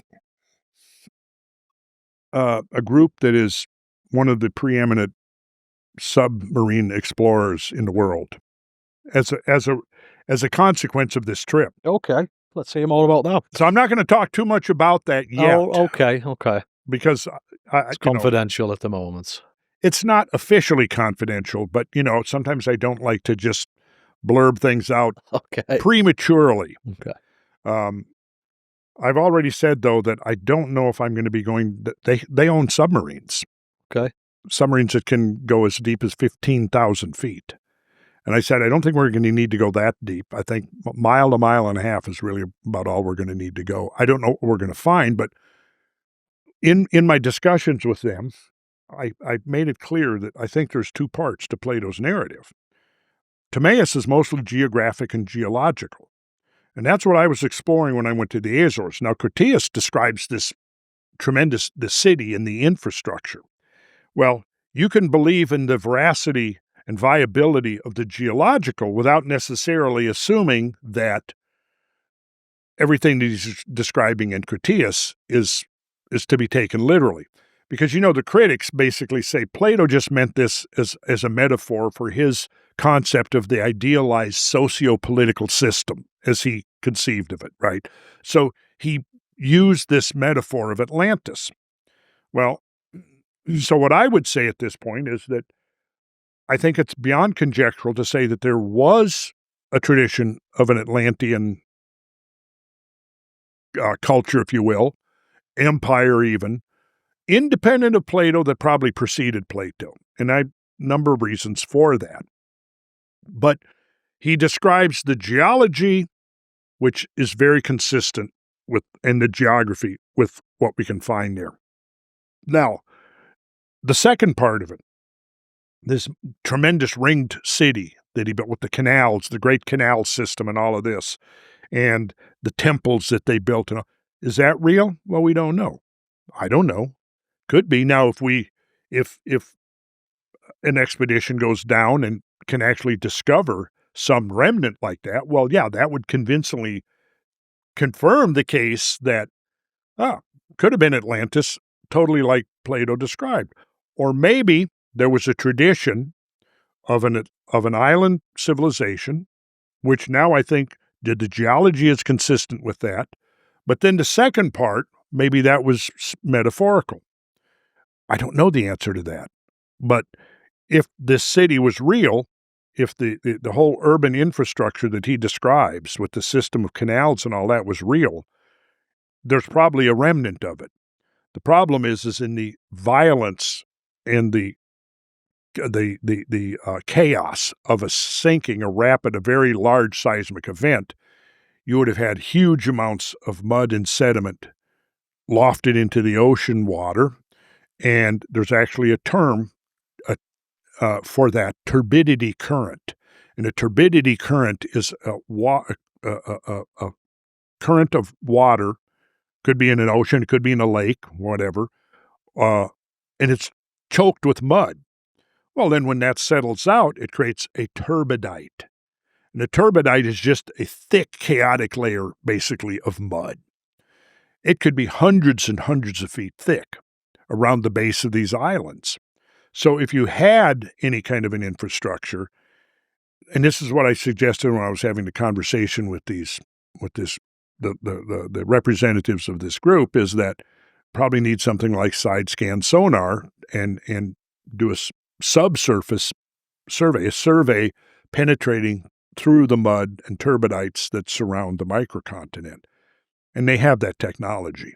So then the question is well, using a submarine or whatever your technology, even if you're just, you're towing a sonar instrument behind a boat, or you're actually going down, it's going to be expensive. So what I'm trying to do now, and they're getting me access to some previously very hard to procure bathymetric surveys, which are the surveys of the bottom. And what I'm going to do is I'm going to compare that to Plato's description, what I learned by going there, and say, okay, well, I think that possibly here's the place to look first. But we'll go through a few things here. You can see now this is going back to the 1940s. Let's open, close this, and open the show here.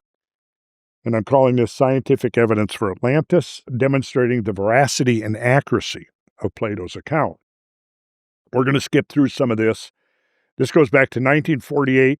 One of the founding fathers of marine geology, Maurice Ewing, was leading an expedition to explore the mid-Atlantic ridge. And so he says all hands were tense as the word spread through the little research vessel Atlantis, coincidentally called Atlantis, for it meant we had reached our goal. A mile or so beneath our keel stretched the gloom-shrouded peaks, valleys, and ridges of the longest mountain system on Earth, the mysterious Mid-Atlantic Ridge, which we had come to explore. Though our ship was named Atlantis, we had no illusions of solving that age-old mystery.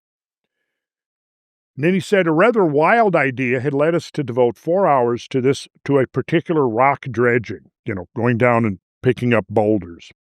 Our hypothesis was that long, level terraces with sediments ranging up to 3,000 feet in depth, about a kilometer, were submerged shorelines, right? If so, the steep cliffs rising from them should have boulders at their bases, as do wave-cut cliffs on our shorelines today. And here is, what is this, Pico? Which island was this? No, I think this was Fayal. Anyways, you see, here's your cliffs, and at the base of these cliffs, you got these big deposits of boulders. And then you've got a level shoreline, right? Now, what's happening here is that these were in place by gravity. Probably volcanic or seismic events in the past, which we know happened to these islands because they're volcanic, would have caused this collapse of the cliff faces into these boulders that can be traced all along the level terrace, if you will, of the coastline, right? Because you've got this level part here, you've got the cliff, you've got the boulders. Now, you wouldn't find this necessarily at the bottom of the ocean because these are in place by gravity. You're going to have a whole different set of forces working because you're underwater now, right? Okay, so they did this dredging. They saw this underwater cliff. They looked, there was a terrace, and they wanted to, okay, well, is there boulders there like we would imagine or find on cliffs that are above water, what we would term subaerial rather than submarine, right? So what did they find? He said it is, of course, extremely radical speculation to identify these level stretches more than 2 miles below the sea surface as former beaches. Such a theory would require the obvious but almost incredible conclusion that the land here has subsided 2 miles or else the sea has risen by that amount. Well, we can exclude the second, right? Much work will have to be done before this startling theory can be proved or disproved. In any case, we are encouraged to find that at the bases of the cliffs above such terraces, rocks could be readily obtained. In other words, what they're saying is 2 miles down below, you're finding cliffs, shorelines, and boulder deposits exactly as you would find created if this was above sea level. Okay. So that was like the first, right? The first indication. Then at other places, like they find like about halfway between New York and Bermuda, we brought up one of our most remarkable cores. It included sand like that found on beaches. Well, how did beach sand get here 300 miles from any shallow water? I decided it must have come from a mountain now beneath the surface of the sea. Now, this is not the Azores, but what this is doing is showing the consistency with the fact that there have been major vertical movements of the ocean bottom. That's the important takeaway here. And predicted that such a seamount would be found nearby. Months later in April, a mountain as forecast was discovered by the Woods Hole Oceanographic Institute. At least a mile high, the mountain lies at approximately 36 degrees 42 minutes north, 67 degrees 57 minutes west. If the peak is the source of the sand, it must once have stood at or above the level of the sea. Since sand is formed by weathering and wave action, this indication that the sea bottom has subsided or the sea itself has risen coincides with some scientists' interpretation of the submarine canyons off many coasts. This was where the finding of it was, and here's some of the islands as consistent with what Plato describes. And then the same core told us a further story of changes in the sea in ages past. The sand contains remains of bottom-dwelling creatures living today in present oceans, but confined to much shallower and colder water. Wow. The upper part of the core consists of a brownish silty mud containing quantities of tiny shells of the warm, water-loving creatures which flourish today in the Gulf Stream, and similar warm water forms appear in the layers of silty mud below the sand. We might just go on here.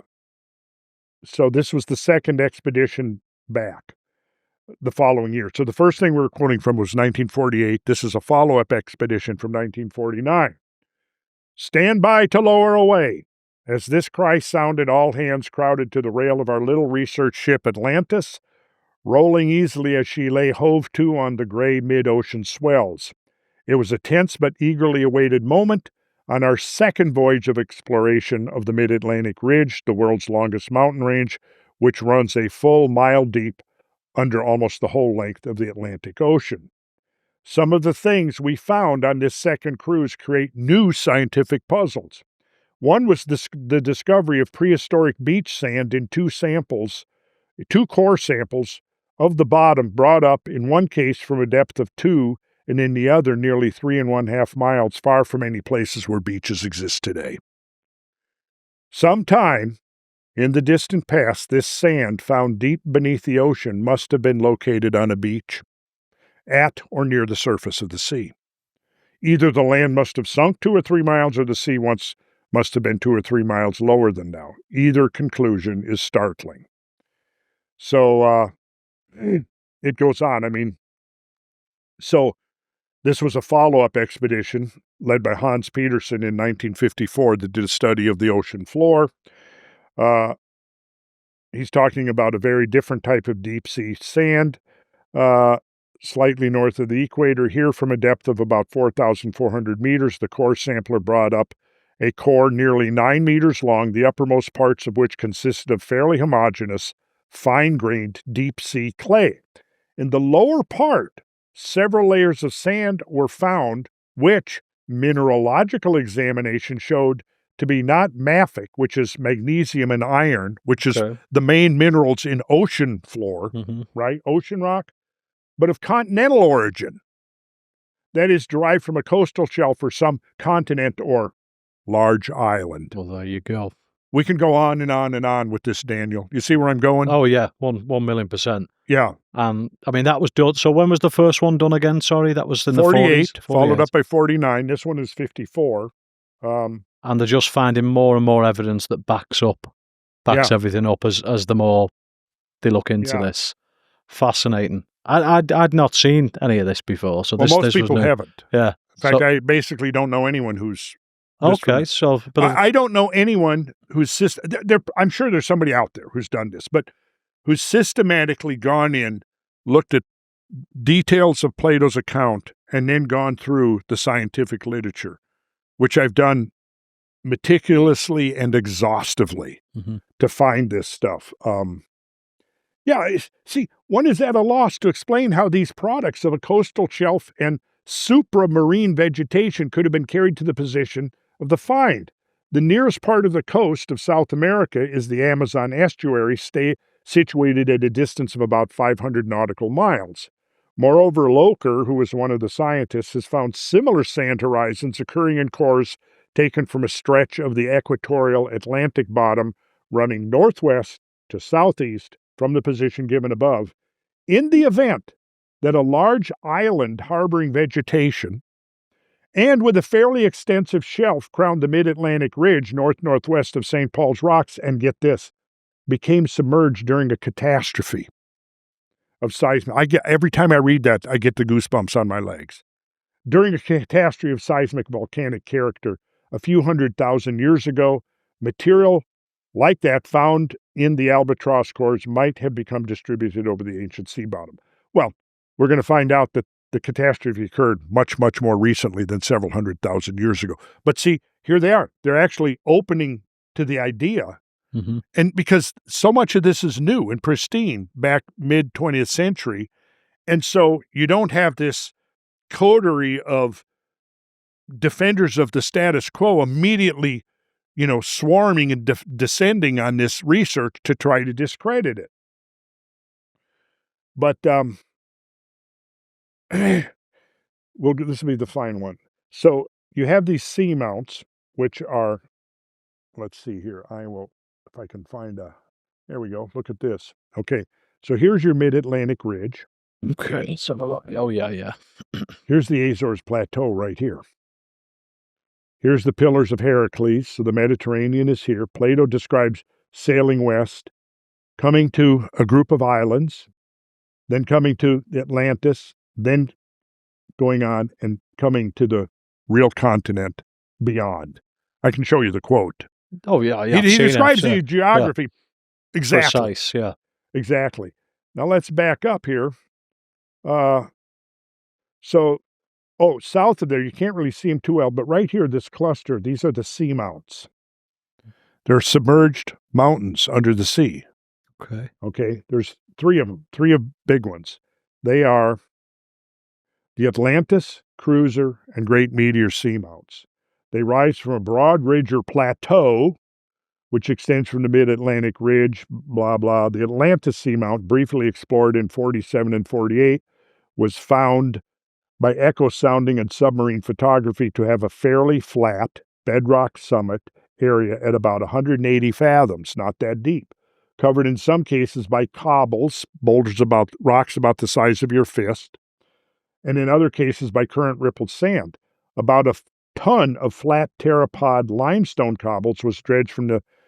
Now, pteropods are simply creatures that create shells, right? So they found this. One of the cobbles gave an apparent radiocarbon age of 12,000 years, plus or minus 900. The state of lithification, or how much it's turned to rock, of the limestone suggests that it may have been lithified under subaerial, in other words, above sea. Subaerial conditions at the seamount may have been an island within the past 12,000 years. It's right there. It's right effing there. What's frustrating is why is this not being taken on board by the mainstream? I know we touched on this dogmatic approach that they've got, but for me, stuff like this needs addressing, and it needs addressing at scale. Randall, you're fantastic, right? I won't have a bad word said about you, but you're one person. This, I think, needs to be looked into and researched further certainly by the companies and corporations that can afford to do these. It might happen. You think so? It might happen with this team that I've been talking to. Okay, since the Azores trip. Okay, but you can't divulge this. I get it. But okay, so that leaves me a little level of optimism then. So did you, going with the smile on your face, you come away from the Azores trip pretty positive with the stuff you found? Oh, yeah, well, I didn't find anything to contradict the notion. Okay. I mostly wanted to just absorb the ambience of the islands myself. And I was traveling with a good friend who's a geologist, and he confirmed that, yeah, it looks like there are rocks here that are of continental rather than oceanic origin. We could go through later in these studies, and I could show you that the rocks, the mafic rocks as they're called, which are primarily manganese and iron containing, which is typically your ocean rocks, basalts, the continental rocks that are being found look like they were part of the African continent, the west coast of Africa, that in the spreading, the continental drift, the spreading center there was essentially left behind. Wow. And that became a large part of the constituent petrology of the Azores Plateau. Fascinating. And if we ever go into another ice age, it could be that Atlantis rises again. Oh, really? But hopefully, I'm hoping for no ice age. Well, yeah. I kind of want to, we're going to come back to this because I want to see those other slides. But I know one of the things that you've been vocal on before is this common perception of climate change, and is it being exaggerated? We know that it is causing problems, we're causing problems, but not to the extent that maybe the mainstream try and put out there. What's your, I mean, I was, when I was doing my research on this, I'm sure you're very familiar with it, but I come across the Toby Ord's existential risk estimates. Are you familiar with this? Say it again, though. So I'm guessing the guy calls Toby Ord, O-R-D, his existential risks estimates. Okay. So this is the estimates of potential what could wipe us out. So okay. I'll give a few examples. So we've got here nuclear war, There's potentially 1 in 1,000 chance of it happening. Unforeseen or unaligned artificial intelligence, 1 in a 10th of it happening, so very, very certain.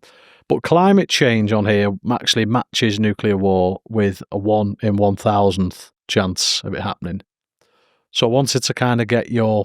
Do you want to take a look at this, see if you can make head or tail? Well, I can tell you right now, I would put nuclear war because it's far more dangerous to us than climate change. Well, that was my thought, yeah. So that's why I wanted to unpack this. No question about it. Nuclear war is way above climate change because climate change, where do we even begin? We should probably start and do a whole nother 2 or 3 hours devoted just to the discussion of climate change. But I can show you a couple of things here that you're going to find interesting. Go for it, man. Okay, let's open this up. Go to this. Okay, now this is going back. This is from the Atlantic Ocean. And this is, as it says here, sea surface temperature graph as a proxy for global climate change. Okay. Clearly displays a regular succession of glacial and interglacial ages throughout the late Quaternary. So here's 400,000 years ago. And what you see here is let's see, I believe I have that red line represents the modern temperature.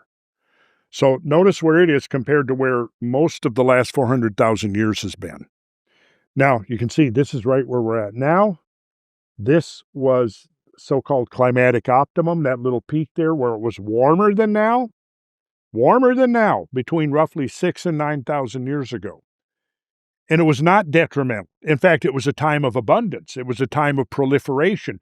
In the aftermath of the catastrophic end of the Great Ice Age, populations were decimated, including human population, including animal populations like we were talking about earlier.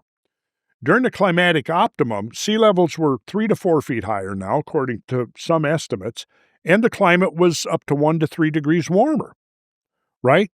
Now, that was here. Now, this is the late glacial maximum right there. So we go from full glacial cold to interglacial, and you can see oscillating, almost with a quasi-regularity. It's very consistent as well, isn't it? Between interglacial, like now, and full glacial, like if we were in a time machine going back 15,000 years ago. Okay, now, this is older, so it's not as precise as some of the more recent data. So let's look at some of the more recent data. So this is taken oxygen isotopes in Greenland. Okay. You have 2 types of oxygen here that are of relevance. Oxygen 18, heavy oxygen, oxygen 16, light oxygen. So think about this. Yeah, oxygen is in the ocean waters. It can be in the rainwater. It can be in water vapor in the atmosphere. It can be in snow. It can be in glaciers. Well, the ratio of 18 to 16 is a function of temperature. Now, let's say you've got 18, and 16 is the most abundant form of oxygen. Over 97, 98% of all the oxygen that we're breathing is oxygen 16. But there's a small component of oxygen 18, which is basically just the number of neutrons. But other than that, it has all the properties of oxygen. Well, because it's heavier, when you have warmer weather, which means more available energy to evaporate seawater, more oxygen of the heavier oxygen is carried up into the atmosphere. When it gets cold and there's less energy, more oxygen 18 is left behind in the ocean. Okay? Now, in the ocean, you have creatures like gastropods that build their shells out of the calcium carbonate in the ocean water. Well, that calcium carbonate carries the oxygen signature, and so whatever the composition of 18 to 16 is in the ocean water gets translated into the shells of the creatures living in the water column of the ocean. Likewise, now when the water vapor is circulating around and it rains or precipitates as snow, what goes out first? The heavier oxygen. And so what happens is, if you have cooling, you're going to see a diminishing of the amount of 18 that's in the water vapor in the atmosphere, and hence what rains out or precipitates out is snow.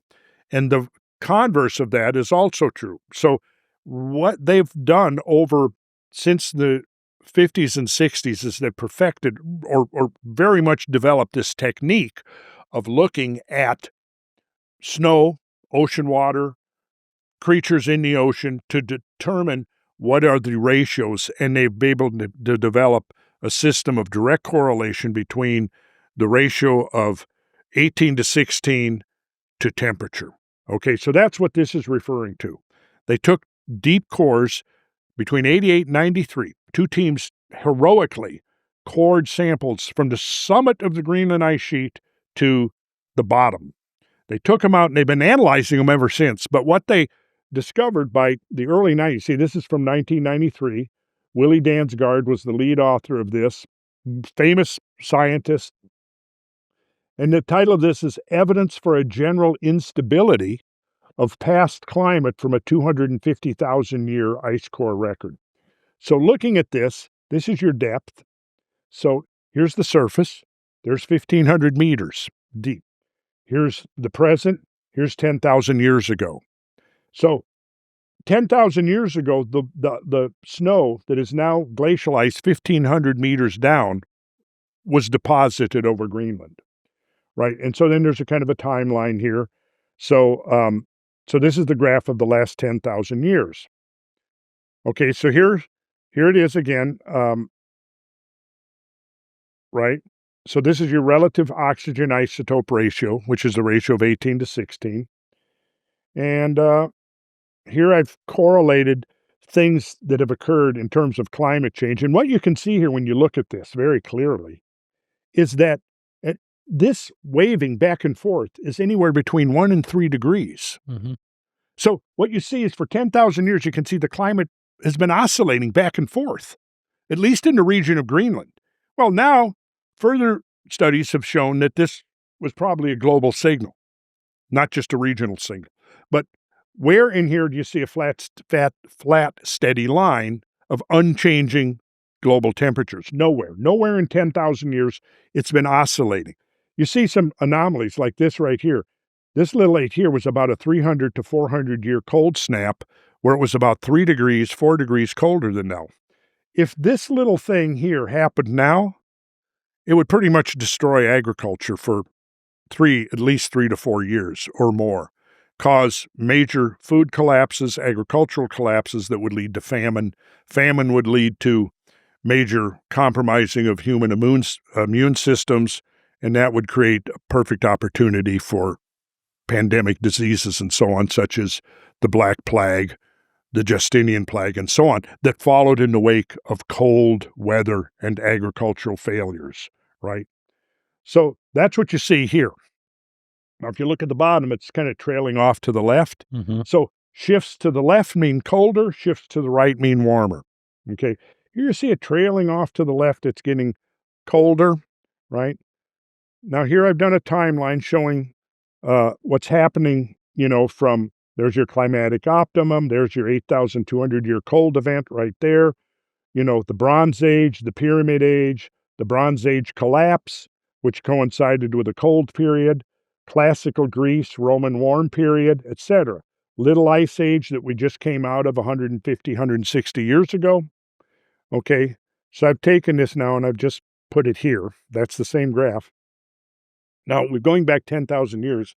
Now what we're going to do is we're going to go back to the bottom of the ice core, and we're going to look at the magnitude of climate changes that dominated global climatic change previous to this, previous to the last deglaciation, okay? Okay. Let's see what it looks like. Wow. I just want to put a side note as well. If you guys are listening to this on audio, you really want to get on the YouTube version, because Randall's, how do you even describe this? So it's gone from a very steady, picture like a heart rate monitor, sort of very steady, up until about 1,500 years ago, is that?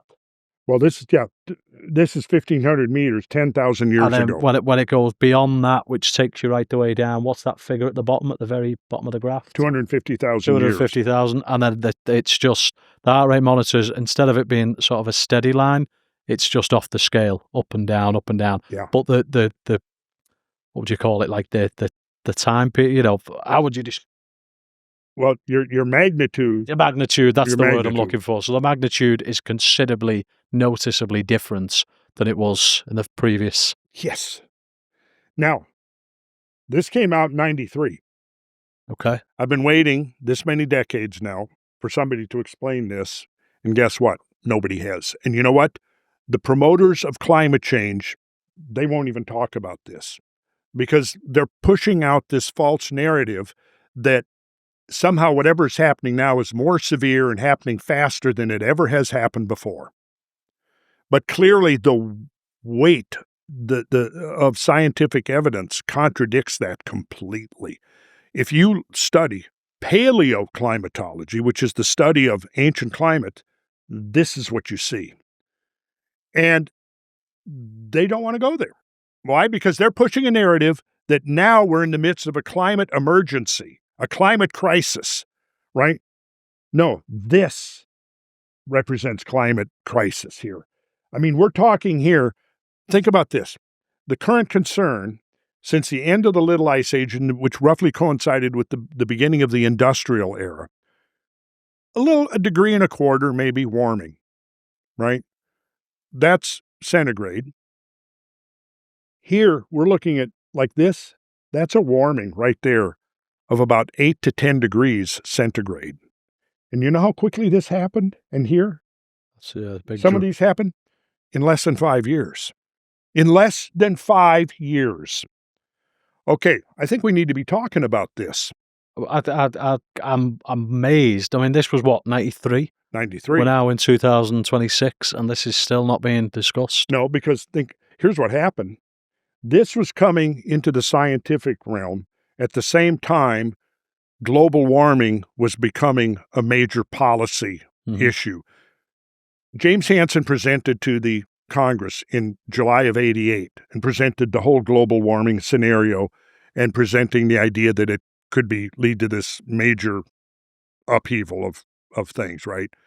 By 93, when this came out, the IPCC, the Intergovernmental Panel on Climate Change, had already been created and given the mandate to prove that anthropogenic climate change was now the dominant factor in climate change.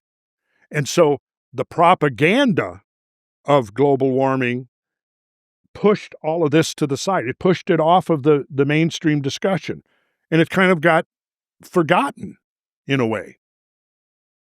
But I'm here to bring it back. Yeah.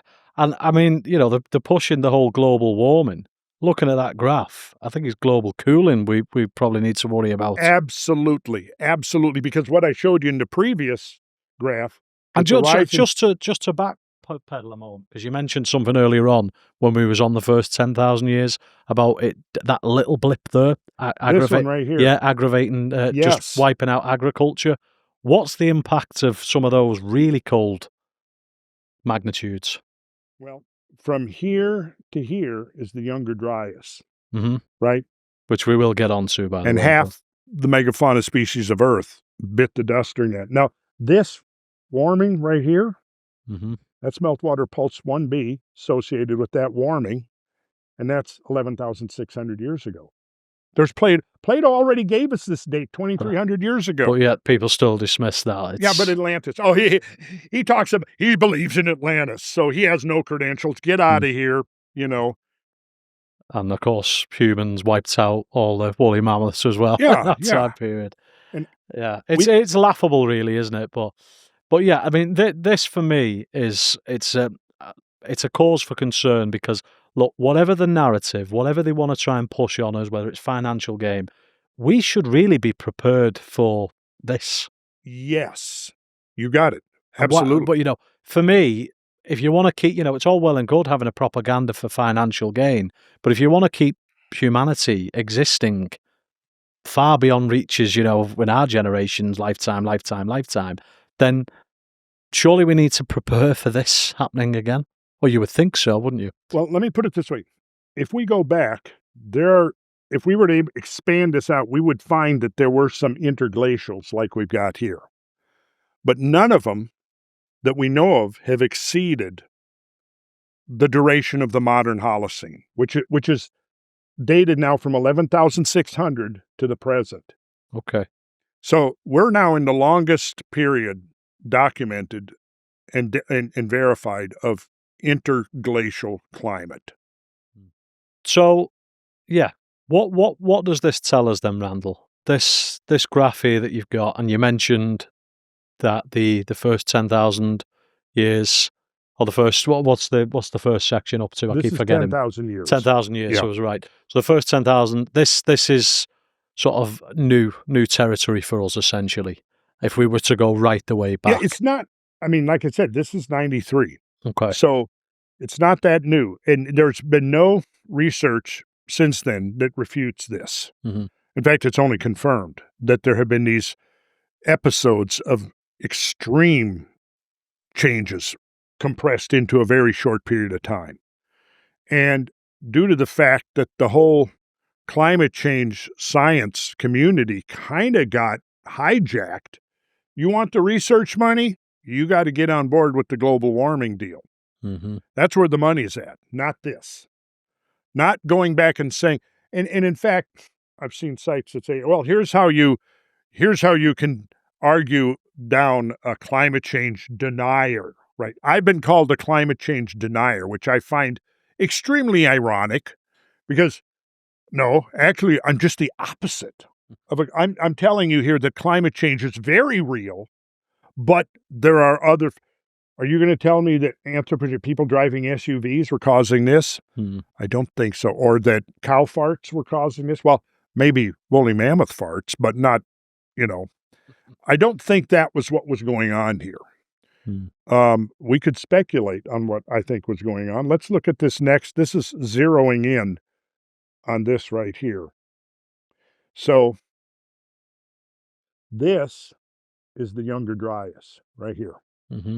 So what you have here is... Which, just a side note, because do Mainstream, do they get on board with the Younger Dryas? Do they subscribe to that? Not necessarily the impact hypothesis, but the Younger Dryas. Yes. Yeah, so they're very aware that this thing happened. Nobody's going to dispute at this point the reality of the Younger Dryas. Well, that's a little bit refreshing. The evidence for the Younger Dryas goes back to the 1870s. Okay.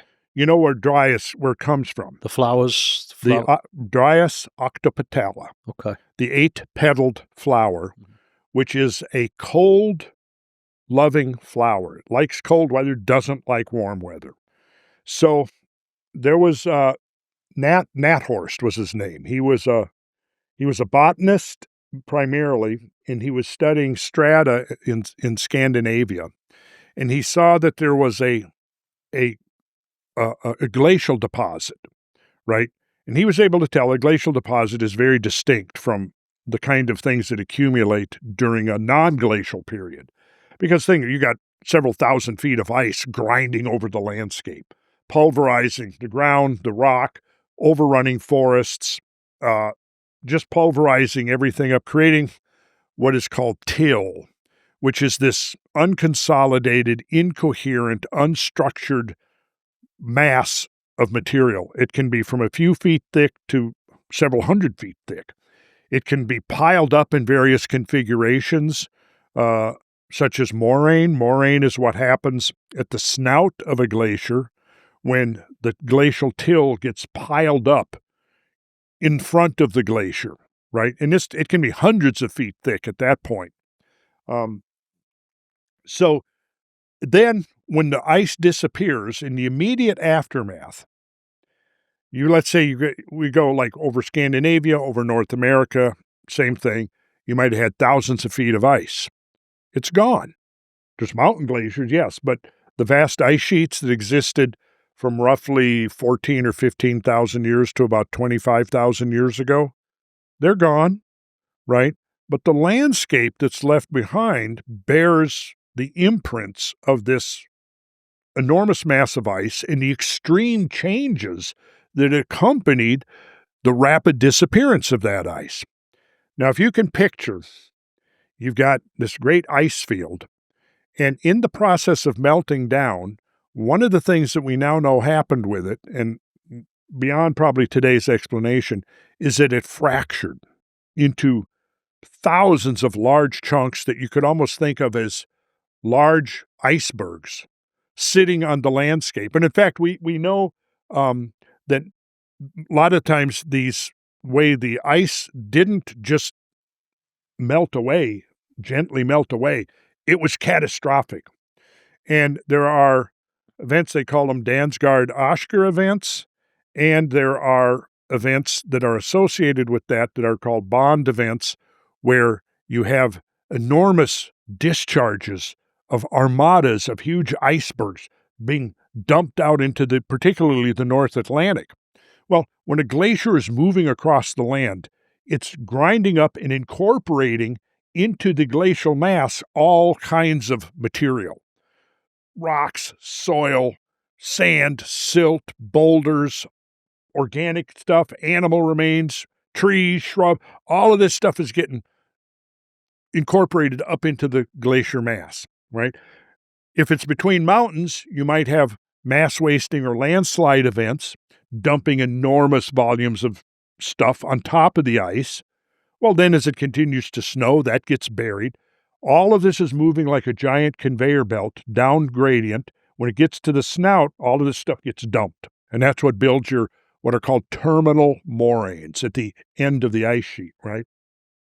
Okay, so now in this process of deglaciation, when the glaciers disappear, you have this massive fragmentation that takes place in the ice. And so the ice during an ice age or during an active glacial phase, like say if it's in the mountains, the ice is, you could say it's living, because you have a zone of accumulation where the ice is forming because of snowfall, and then it's flowing slowly down towards the terminus, and that's called the zone of ablation. Now, there's a delicate balance between accumulation and ablation. If you have an increase in snowfall, you have greater accumulation, it'll cause the glacier to grow. Let's say the temperature gets warm. Well, now it's colder at the higher altitude, higher elevations, warmer down here, so now it melts back. So you can see this oscillation, and so if it melts back and then regrows again, if it does that multiple times, now it can create this huge moraine, hundreds of feet thick. But then, when the final desiccation of the ice takes place, visualize what had previously been a landscape buried under a couple of thousand feet of glacial ice or more. Now you're looking at a vast wasteland, mostly of mud. That's what the surface of the ground would look like. And strewn throughout this are dozens to hundreds, depending on your purview, even thousands of large icebergs. These large icebergs are sitting there. They're embedded in this unconsolidated material of the ground. Well, the warming continues, then the ice melts, right? And it forms what are called kettles, because early, couple hundred years ago, people looking at those depressions in the formerly glaciated landscapes likened them to kettles. That's a kettle. A kettle lake is when you have a kettle and it's got water in it, right? So what Nathorst noticed was that you had this glacial deposit, and then there were kettles in it. But then on top of that glacial deposit, he found a thick layer of what's called gyttja. It's a Swedish term, and it basically is material that forms in a relatively warm climate, like in a warm swamp or marshy area, right? And you've got a lot of plant remains, there's mud, there's creatures in there, little creatures and microscopic all the way up to, creatures that you can see with the naked eye that only live in warm climates, right? So now you've got this glacial mass, then you've got the gyttja, which is warm. Then what happens on top of the glacial mass of the gyttja is more glacial deposits, right? Then on top of that is warm. Okay, so now we go back to this graph right here. The first warming is here. What you can see right here was the lower level of glacial deposits in this cold. Then it warmed up, and you had interglacial. Then it went back to the full glacial cold of the Younger Dryas, and then it came out of here. So in Sweden and Scandinavia in Northern Europe, what this meant was that each of these spikes here represents a major change in average temperature, right? Here it's very warm, almost as warm as now, right? This is when the Gitcha formed right there. Then you had the return of the cold, Younger Dryas, then it came back out, and then you had the Holocene warmth. So here's what he noticed. He noticed that in the glacial deposits, the remnants of the Dryas octopetala flower.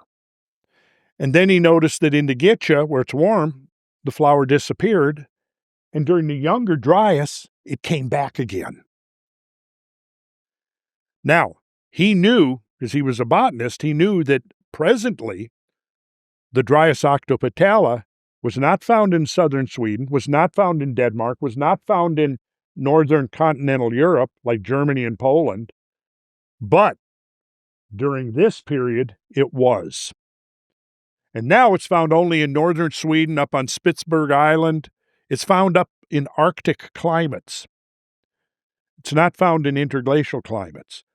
So, you can see what he did. That was the first realization, wow, there's been a major climate change, because we know this flower doesn't like the warm. It goes away. When the climate gets warm, it must have followed, when the ice sheets receded north, the Dryas octopetala must have followed it.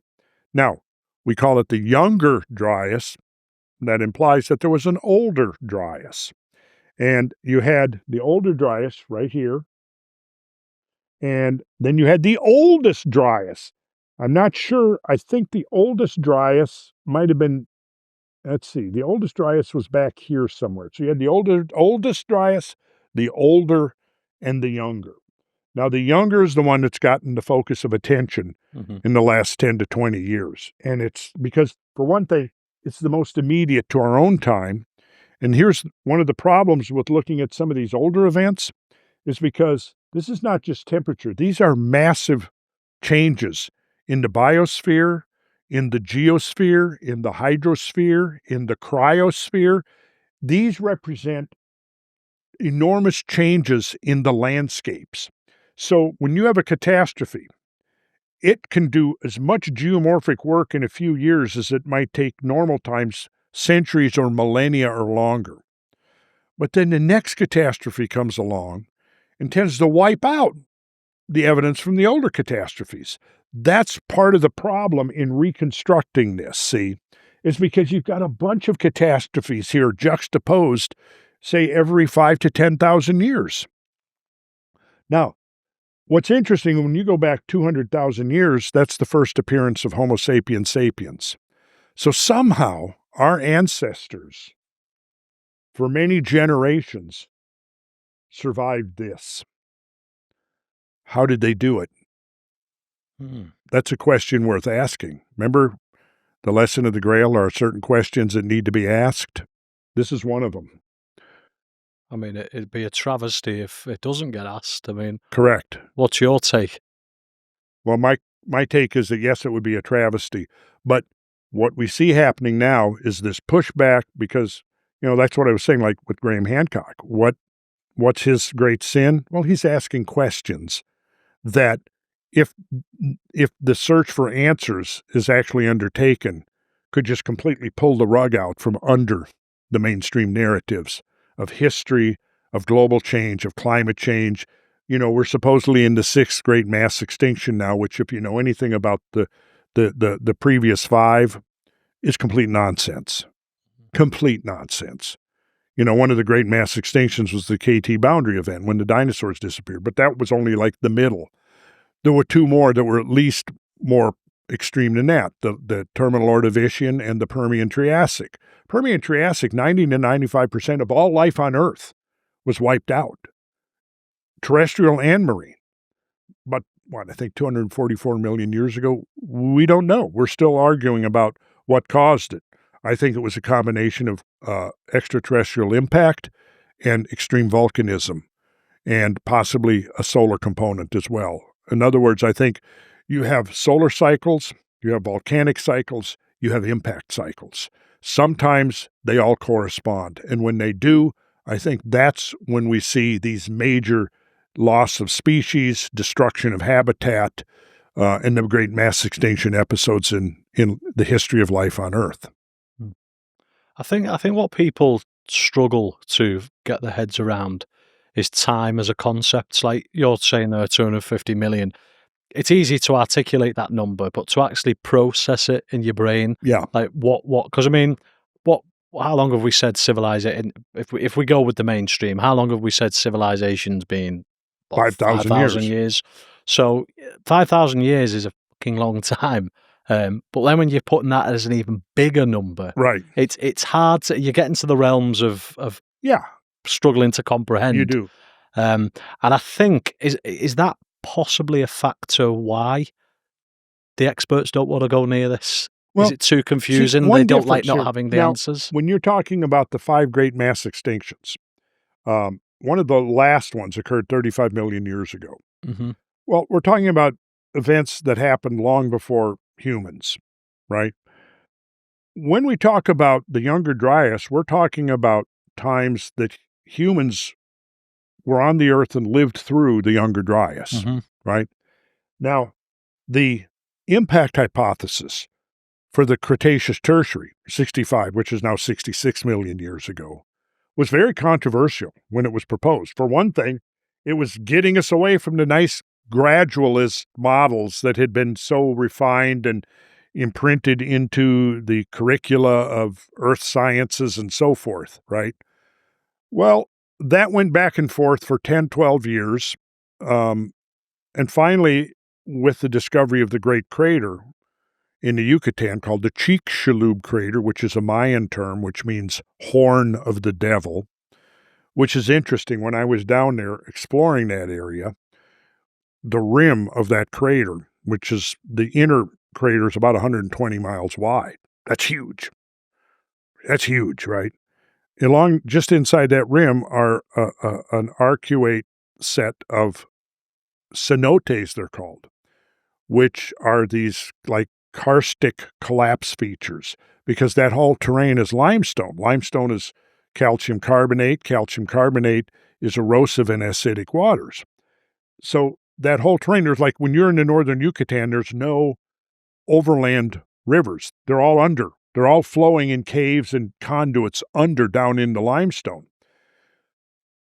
So when you look at this, you look at the morphology of a great impact crater. It can be multi-ringed. Now, have you ever seen pictures of Meteor Crater in Arizona? Yeah, I think that's the one you're describing. That's a classic bowl-shaped. There's not multiple rings. It was a small event, probably an object 100 to 150 meters, an iron asteroid, slamming into the Earth, exploding and digging a hole and throwing everything out. But if it gets bigger than that, it can have multiple rings because the heat released during an impact is so great it liquefies the target rock, right? That then emanates outward, just like if you threw a rock into a pond, right? And just like if you throw a rock into a pond, you're going to see a central peak of water jumping up in the middle. That same thing happens in large impact craters. But what happens is the target rock gets liquefied.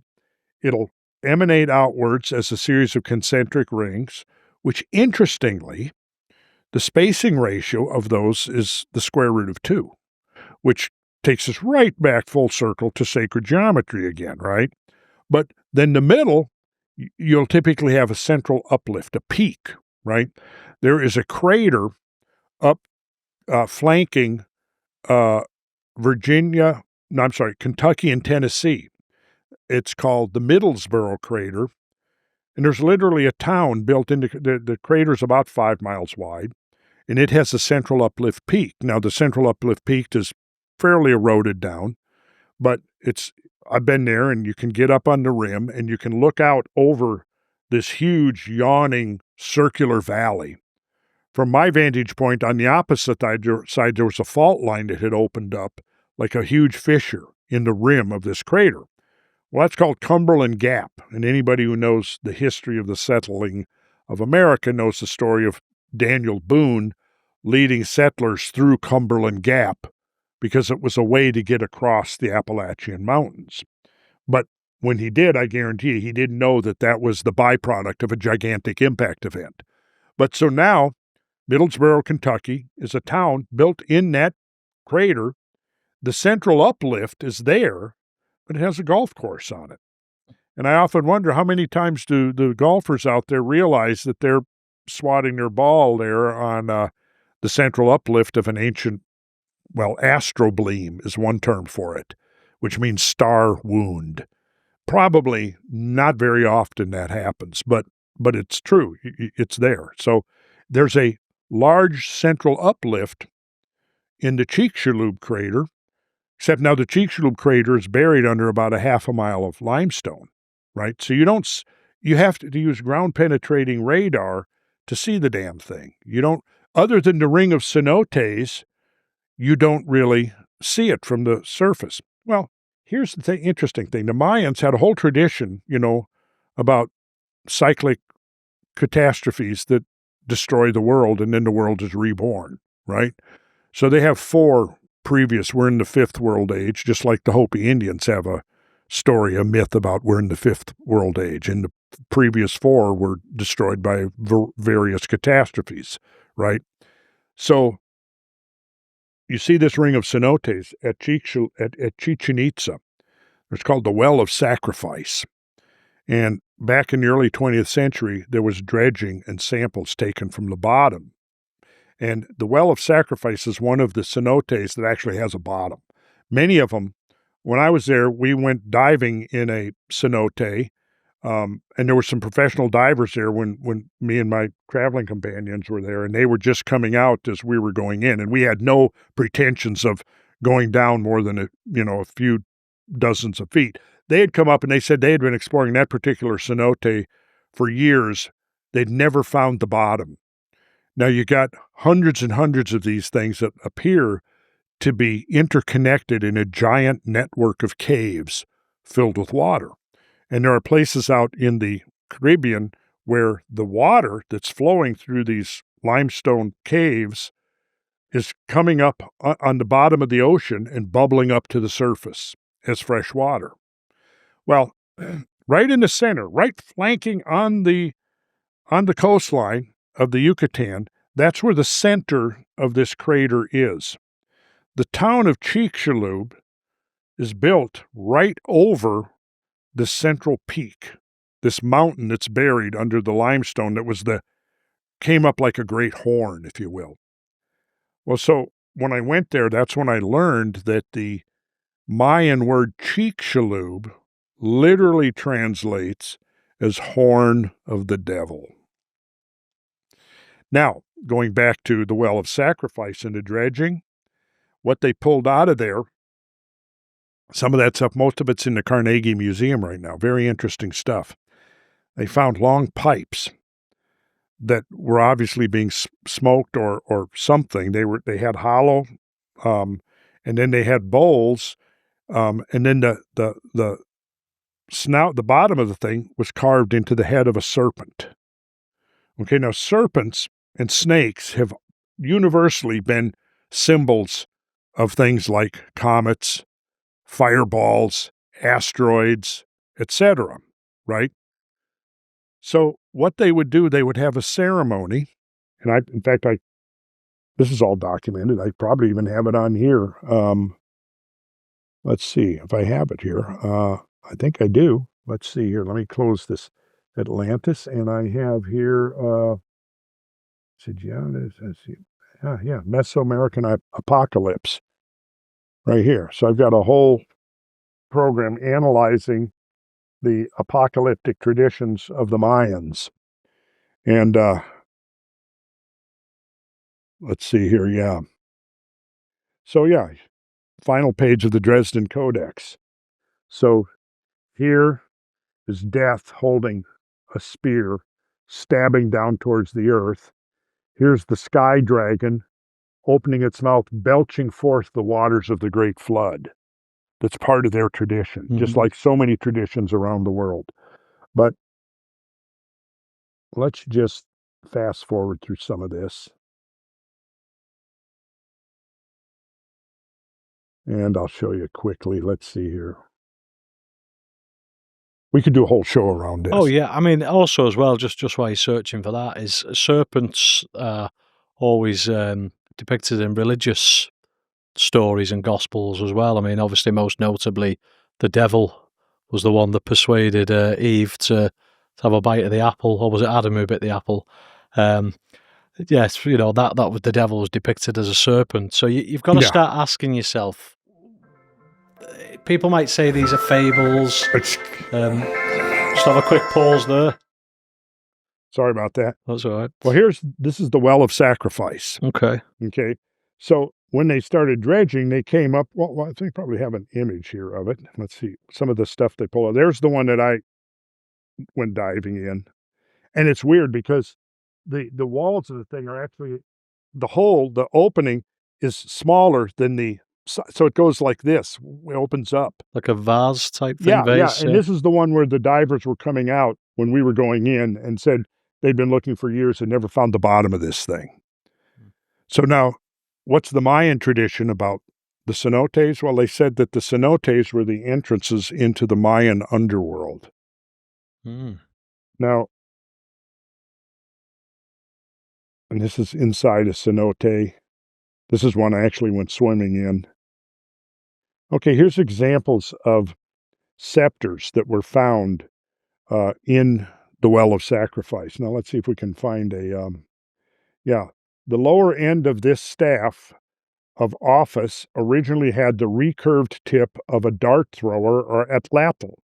For the Maya, such scepters became symbols of lineage. Damn it. Excuse me. With a large bow at the forehead and a simple rounded collar, descends holding balls that may represent copal. Now, the copal was a type of resin that could be ignited on fire. Okay. Smoke from burning copal probably poured from the chamber between its bent legs. Let's see if we can find. Okay, here's bent legs up here, and there was a place for the insertion of the burning copal resins. All right, there's a closer look. So here's a scepter with a diving figure. I don't know who that is and why. Somebody is, obviously, we were just talking about the devil, right? Yeah, That's figure. The devil. I'm going to interrupt these guys. Scepter with diving figure. Close-up photo dredged from cenote in May of 1904. Has a perforated chamber with charring from burning copal. And here you can kind of see, let's go through here. Yeah, so you've got long hair. Now, long hair has always been associated with comets. The word comet, in fact, means literally long hair. Oh, really? Yes. Mosaic with 100 jade and turquoise tesserae and a perforated chamber here for burning copal resin. And then you've got bent legs, stylized feathers, balls here in his hand that he's holding in his hands, representing copal, probably. So, descent from the heavens is one of the dominant symbolic themes at Chichen Itza throughout the post-classic period. Descending serpents, gracing the columns and balustrades of early post-classic structures, and birds descend at the front of the Toltec warrior headdresses. Anthropomorphic diving figures became important in late post-classic Maya religion, and the Bishop de Landa described the 16th century Maya feast of Mku, the descent of the god. In the late Mixtec and Maya manuscripts, descending figures often represent heavenly bodies, and copal-burning ones might be Butzek, which means smoking stars or comets. Wow. And of course, how did Plato open his story of Atlantis? By recounting the myth of Phaeton, which is clearly a myth about a comet causing destruction and havoc. You start to, all the dots start to line up when you unpack it from all different angles. They all seem to meet one common denominator, don't they? Pretty much, yeah. So they would hold these ceremonies to commemorate the end of the world. They would take these figures with these diving gods and these serpent-like. Yeah, see, here's the serpent mouth down here, open. Scepter with two diving figures from the cenote of sacrifice. right? You look at the bottom of the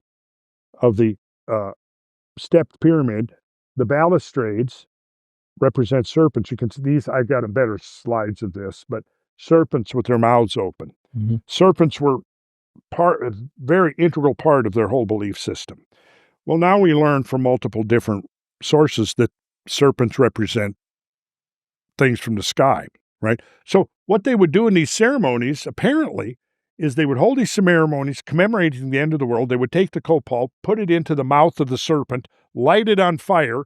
It had a hollow tube, so smoke would come and pour out the back end, and they would hurl those down into the well of sacrifice to commemorate the destruction of the world. They're telling us right there, just as Plato told us. And now as modern science is confirming over and over and over and over and over again, and we're not paying attention.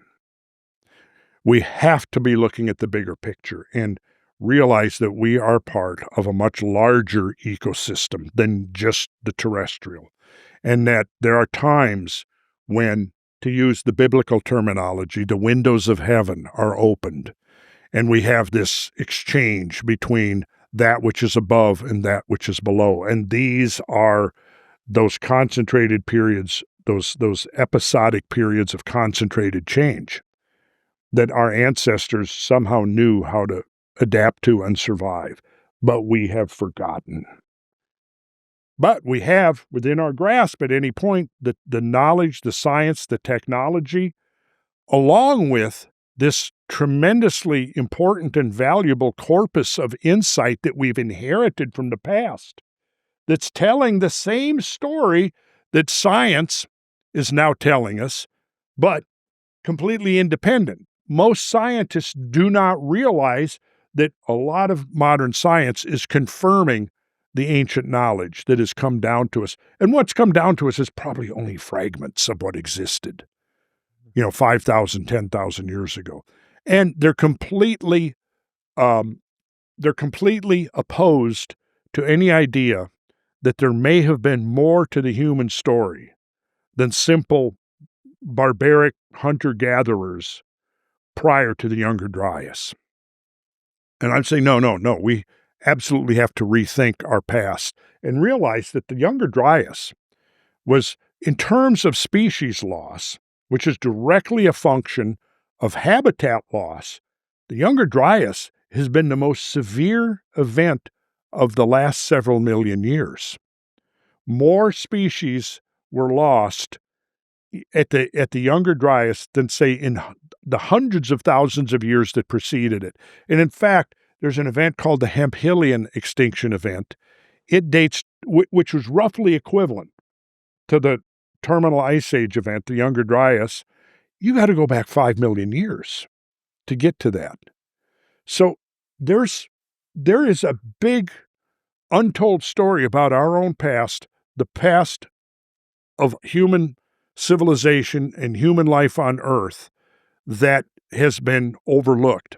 And now you actually have factions within the scientific community that are essentially promoting now a very politicized version of science that are refusing themselves not only to look at this, but are trying to throw roadblocks in front of those who are asking questions and who are looking at the big picture and saying there's a whole lot we don't have explained yet about our situation here on this planet, and we don't know. When is the next one of those spikes going to happen? We don't know. Mm. And I don't think it's going to happen because of people driving SUVs or cows farting, personally. Now, that doesn't mean we shouldn't be good stewards of the of the environment. Absolutely we should be. But here's the thing. If we're being sidelined by science that is compromised, well, that is going to detract and diminish our ability to respond to the natural changes that are in an inevitable part of our future, no matter what we do. In fact, I like to say, look, the whole human race could abandon the industrial civilization and leave the planet altogether.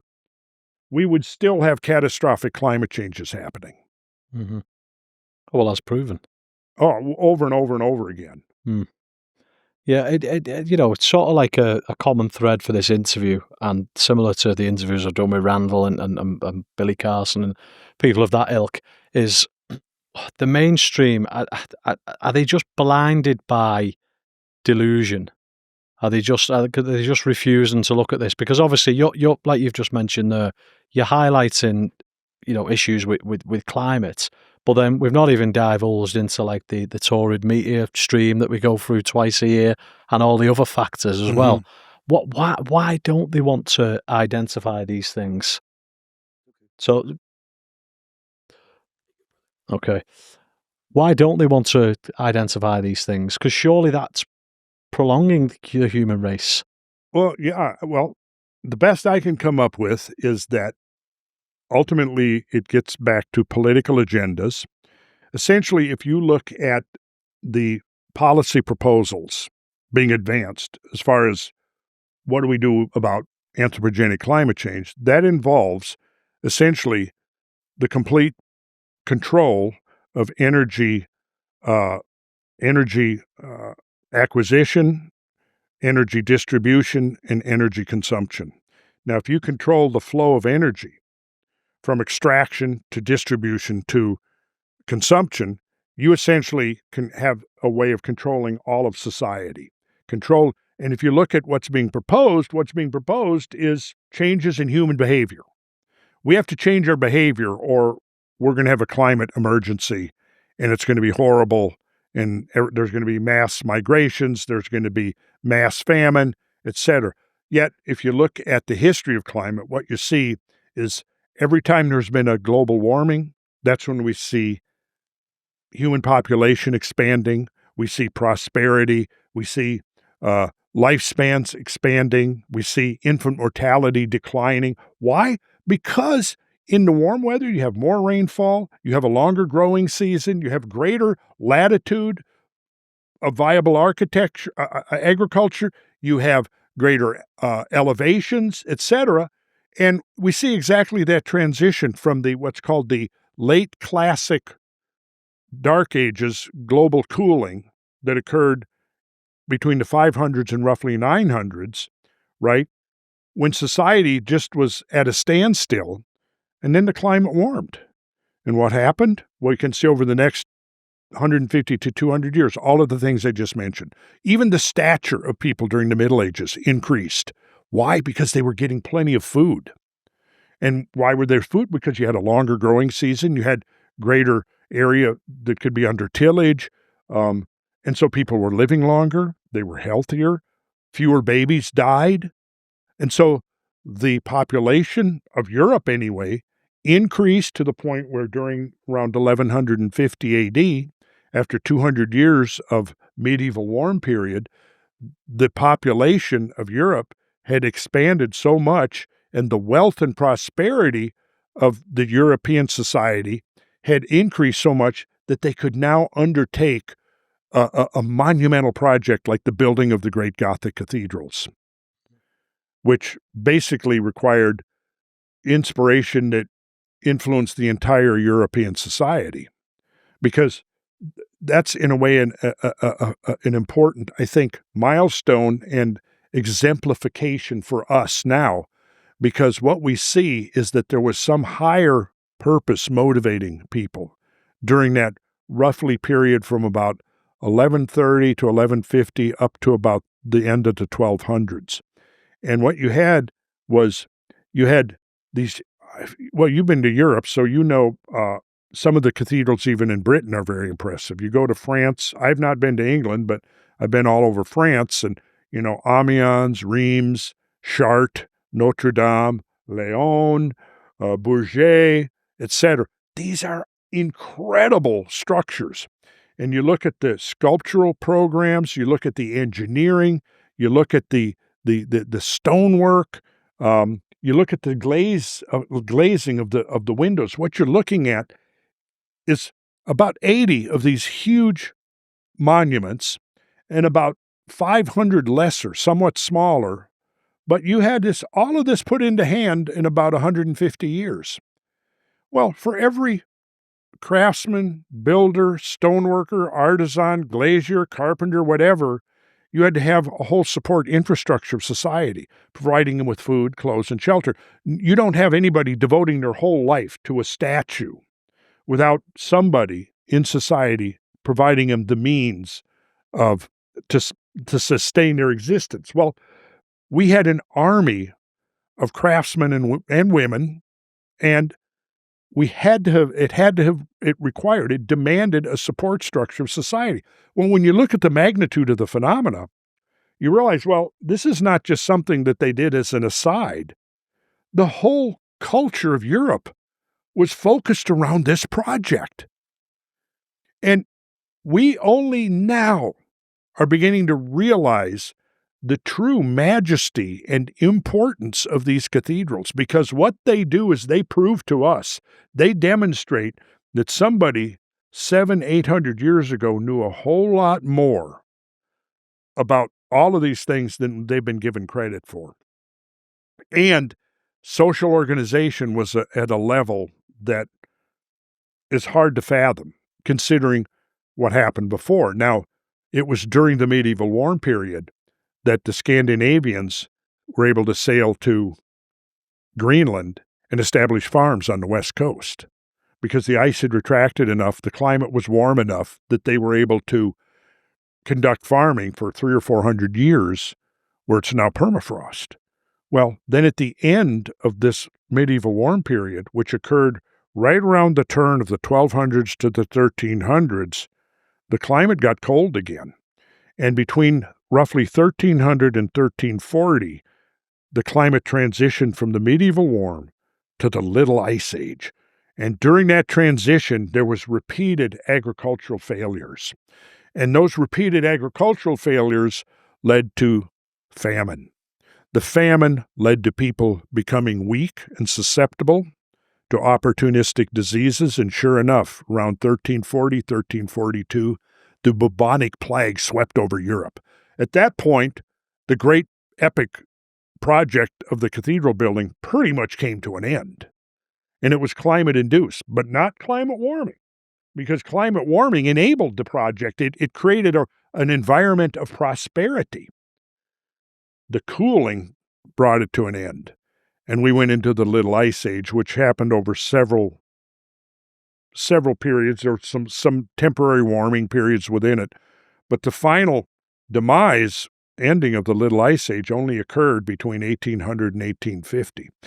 Interestingly, if you use the end of the Little Ice Age as your baseline, which all the modern climate models do, basically you're looking at the coldest period since the Great Ice Age ended. In 10,000 years, the Late Ice Age, now not counting the decade that we talked about earlier, which was the coldest decade, we're talking about the coldest 700 or 800 year period. The glaciers worldwide expanded hugely, overran villages and farms in the Alps, for example. I have some great old woodcuts and drawings and paintings and stuff, and later photographs where you can see literally glaciers about to wipe out farms and villages, and they did. People thought it was the work of, in fact, interestingly, with the expansion of the cold, there was a lot of inclement weather. And if you look at the history of the suppression and subjugation of women who were accused of witchcraft, they always occurred subsequent to this, a period of inclement weather that caused crop failures and deaths due to cold. And it was, ignorant people looking for scapegoats blamed women who they said were witches and had formed compacts with the devil. Literally, you can see that. There have been whole studies that have said, there was a snap of cold weather that lasted 10 years. A bunch of agriculture failed. People got hungry. They got sick. They died. And then you had a pogrom against witches. So, again, that's a part that's not really known. But so the point is this. If you look at, we've warmed this much since the Industrial Revolution began, and it's going to be catastrophic. Well, first of all, I like to point out that the birth of the Industrial Revolution came right at the end of the Little Ice Age. So as your baseline that you're using some of the coldest century of the last 10, 11,000 years. So, of course, to me, it'd be like this. If you had your memory, let's say it's July, but your old memory only goes back to April. Well, what are you going to see? If you've forgotten, if your memory of the previous winter has been erased and all you know of is, oh, it's April and, April was nice. April flowers, April showers bring May flowers. May was nice. June, now it's July, nice warm weather. Well, your memory has been erased. You don't know. Somebody says, well, there was snowfall back, 6 months ago. You're going, snowfall? What's that? Well, it's what happens during the winter. Winter, what's that, right? Well, we're kind of like that in a way. See, now, the thing of it is, if you're going, oh my God, look at how much warmer the world is now than it was 3 months ago. And then August comes, it's even warmer, right? That's kind of an analog to the way it is now. We're going, oh, look, this is the warmest it's been. Well, your baseline is only 150 years ago, at the end of an extremely cold period. So, of course, it's warmed.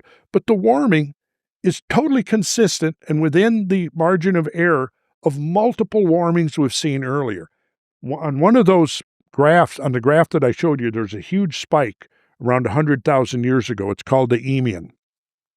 It was a massive warming. During the Eemian, sea levels worldwide were 20 to 40 feet higher than now.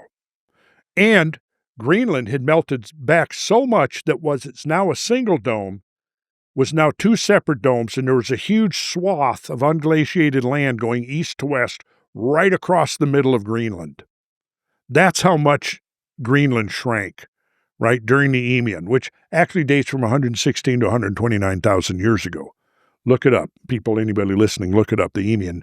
Meltwater isotope, marine isotope stage 5E, it's also called. But anyways, see, the point is that the climate has changed all by itself, on its own, over and over and over again, and far more extreme and drastically than anything we've experienced in the last century. And what it has done, it has warmed up and actually made the climate more benign than it was.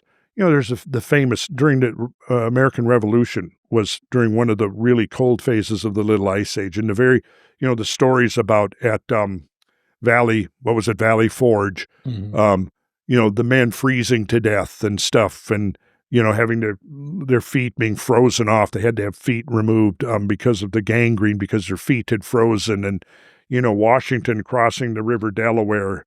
Yeah, that was during the extreme cold of the Little Ice Age. So it was affecting history very much. But now the climate has warmed. And we've got, back in the 1980s, there was projections, computerized projections of how much forest acreage was going to be lost due to whatever, because of climate. Now, this is before global warming. This is 70s, 80s, right? And they're projecting, based upon amount of forest that had been lost previously during, say, the 20th century, projecting that forward and going, well, we're going to lose a lot more forests by the turn of the century, by the early 21st century. Well, now we have radar surveys of the amount of forest coverage, and it's like 20 to 25% higher than the projections were predicting. And why is that? Well, it's attributed to a lot of things, but even the mainstream research now is admitting that this unexpected, unpredicted increase in forest coverage is due to carbon dioxide fertilization, because carbon dioxide is plant food and plants love carbon dioxide. And during the late glacial maximum, I will mention this, right now carbon dioxide concentrations in the atmosphere are about 420 parts per million. At the beginning of the industrial age, it was about 280 parts per million. During the late glacial maximum, back, say, 14 to 20,000 years ago, was 180 parts per million. Well, the number of parts per million in the atmosphere determines the pressure. When you increase more parts, like there's greater CO2 pressure now than there would have been at 180 parts per million. What happens if the carbon dioxide goes less than 180 parts per million? the biosphere starts shutting down. If it gets down to 150 parts per million, that's the death of the biosphere. Now, if we look at the amount of carbon dioxide in the atmosphere going back, 400 million years, which we can reconstruct by a variety of proxies, what we see is that during the late glacial maximum, that was the lowest carbon dioxide appears to ever have been. And see, because as the planet cools and the oceans cool, carbon dioxide is more soluble in cold water. So it's cold water, cold oceans are sucking carbon dioxide out of the atmosphere. And in fact, if carbon dioxide was not being replenished within a century, basically the oceans, cooling oceans would suck enough carbon dioxide out of the atmosphere to cause severe stress on the biosphere. If we look at most of life history on Earth, carbon dioxide concentrations have been 1,000 parts per million and more, right? So what we've done by burning fossil fuels is we have increased the ambient concentration of carbon dioxide from 280 to 420 parts per million. And what's it doing? We've got record harvests of farm crops all over the world. We've got forest growth expanding and recovering. It's not a climate crisis like we're being told. Now, of course, obviously, if things increase 2, 3, 4, 5 degrees more, it's going to be tough to adapt. But I don't think that's going to happen for a number of reasons, because there are compensatory factors within the natural order, which we don't have time to talk about now. Because for one thing, as you have more trees, those trees are sucking more carbon dioxide out of the atmosphere, right? Anyways, we came, late glacial maximum, within a hair's breadth of the death of the biosphere. And luckily, whatever caused the cold of the glacial period, it ameliorated around 11 to 13,000, 14,000 years ago. And with the warming of the planet and the subsequent warming of the oceans begin to outgas carbon dioxide. Just like if you have a Coca-Cola, what gives the fizz? It's carbon dioxide. What happens if you take the top off and you let the carbon dioxide, it goes flat because all the carbon dioxide has outgassed, right? Oceans do the same thing. They will outgas the carbon dioxide. And then that causes, in turn, a warming, but here's the thing. The warming capacity of carbon dioxide is almost completely exhausted at 100 parts per million, 150 parts per million. See, carbon dioxide has two great roles in nature. It's a greenhouse gas, providing kind of a thermal envelope around the Earth, and it drives photosynthesis. Now, if you look at the heating capacity of carbon dioxide, it follows an inverse exponential curve, meaning that first 50 parts per million, it's steep, rising, catching a lot of heat in a wavelength that is roughly 15 microns to 17 microns. That little window is the capture window for the long-wave radiation emanating from the Earth. It comes in as short-wave radiation from the sun, is absorbed into the Earth, and re-radiated as long-wave radiation, and there's a window.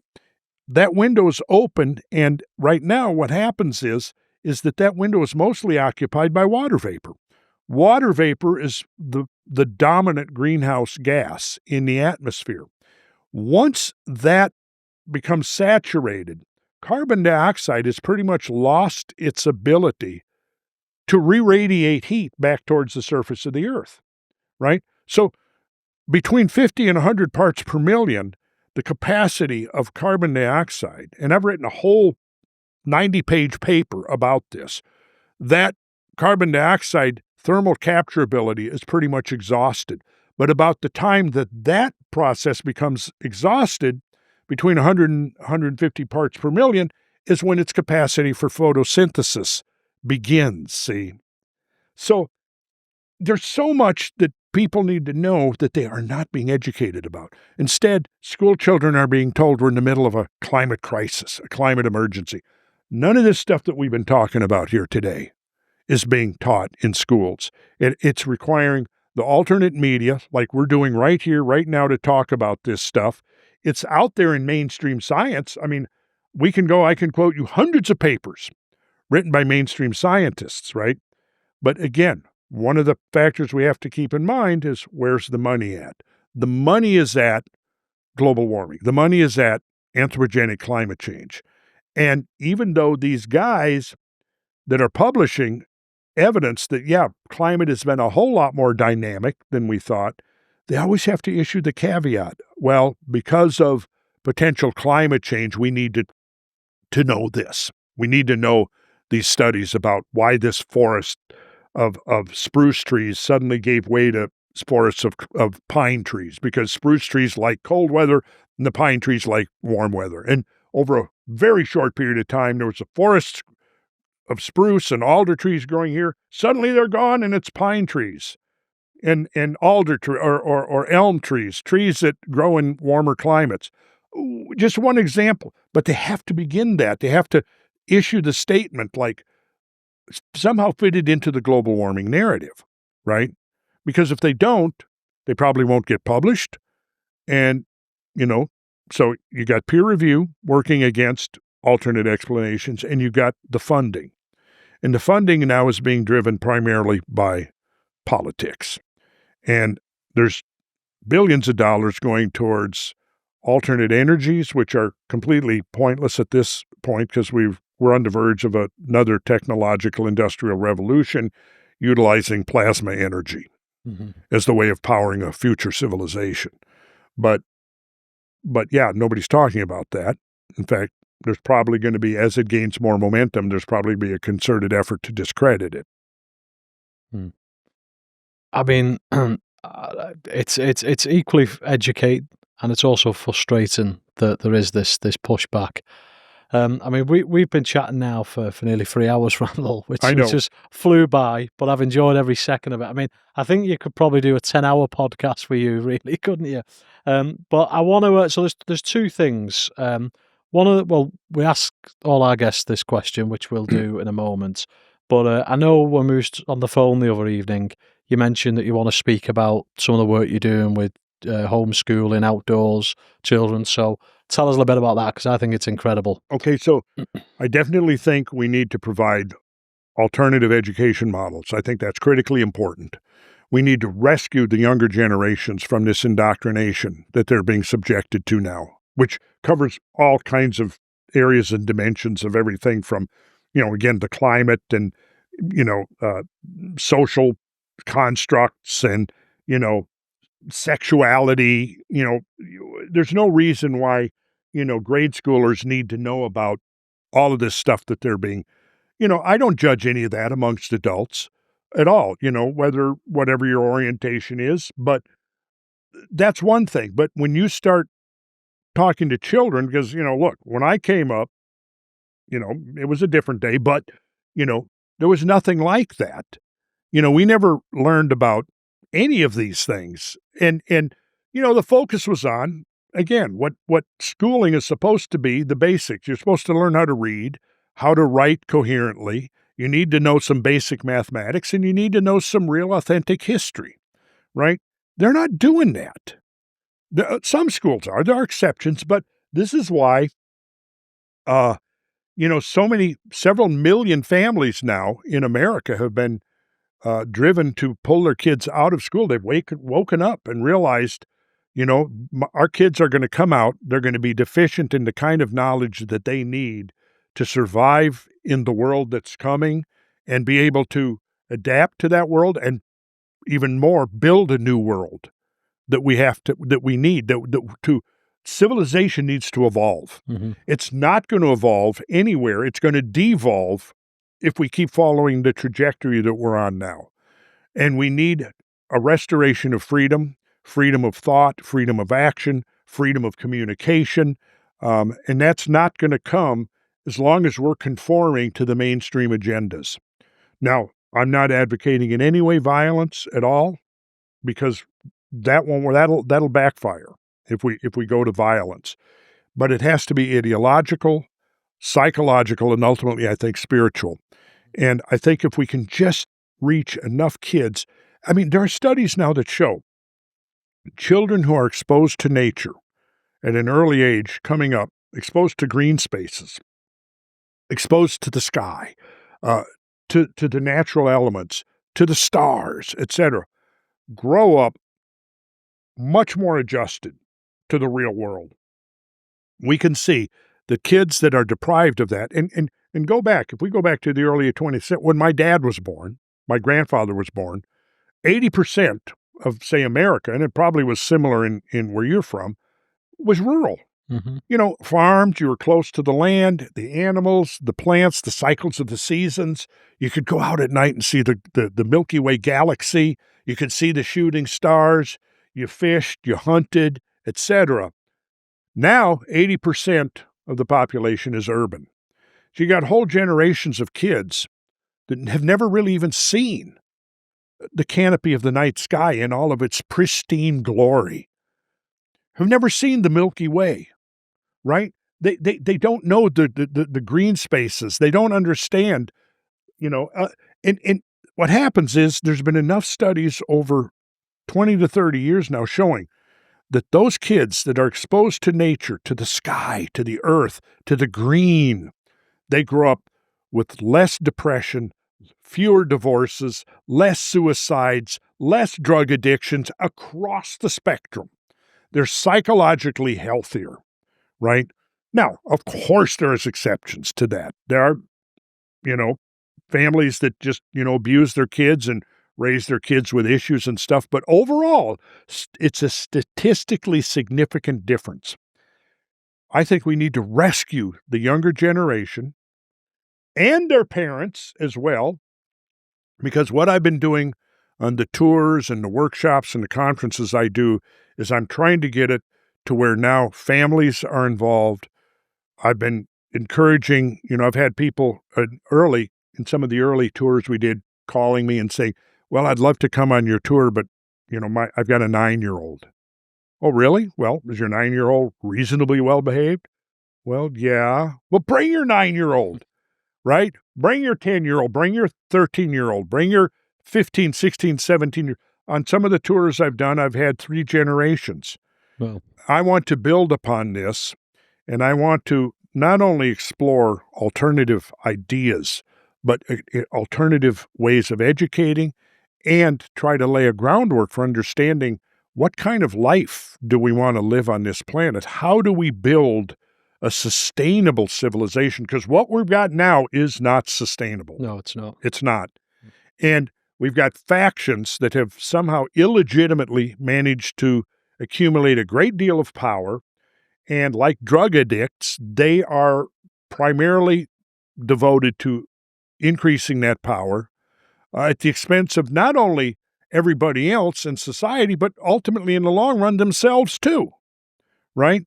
And we need alternatives to that. And so I think we need an authentic, and I'll use the term left over from the 60s, an authentic counterculture movement, where and it starts, I think, with the younger generations and authentic education, bringing these kids, and I know myself because I organized and taught classes for homeschool kids for 15 years and was able to see directly the difference between kids that have been spared that indoctrination from these government institutions and have actually been raised in alternative system of education where they had education freedom.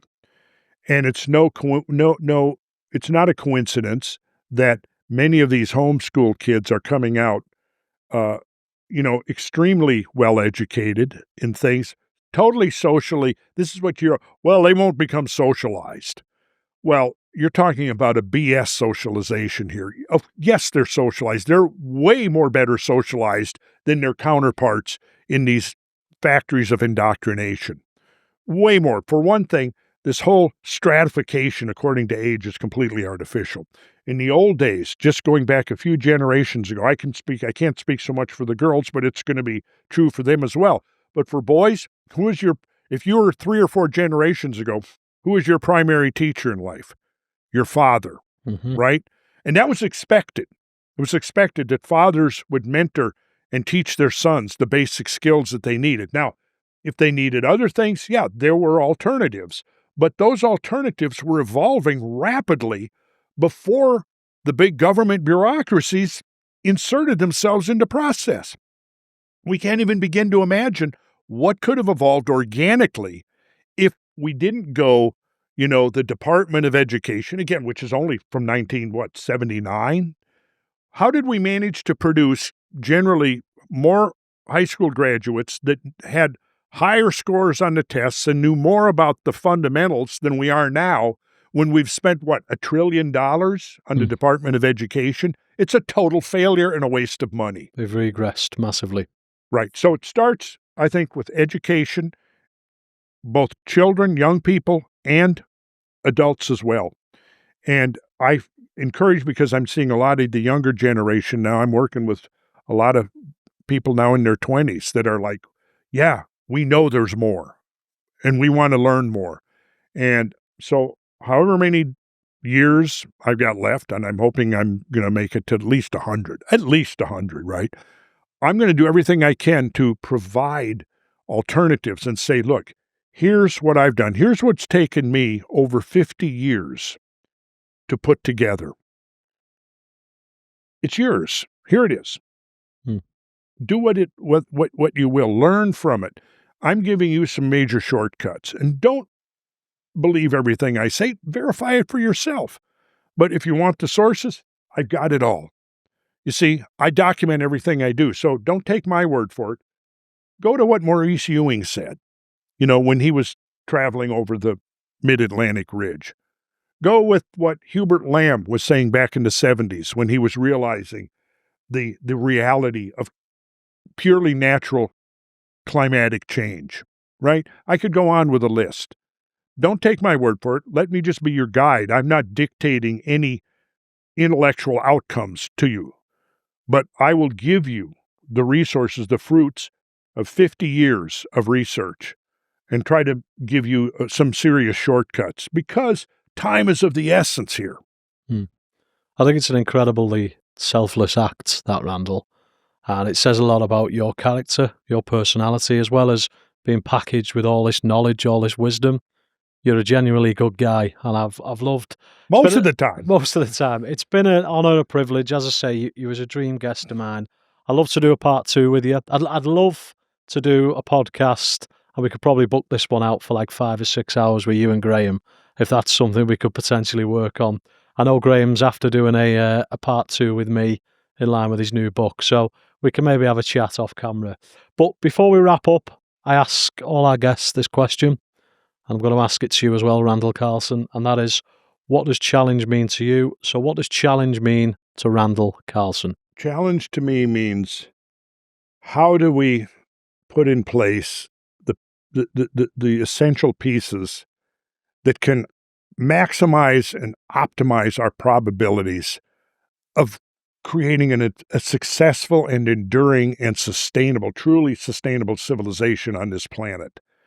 And I think we've got all the raw materials.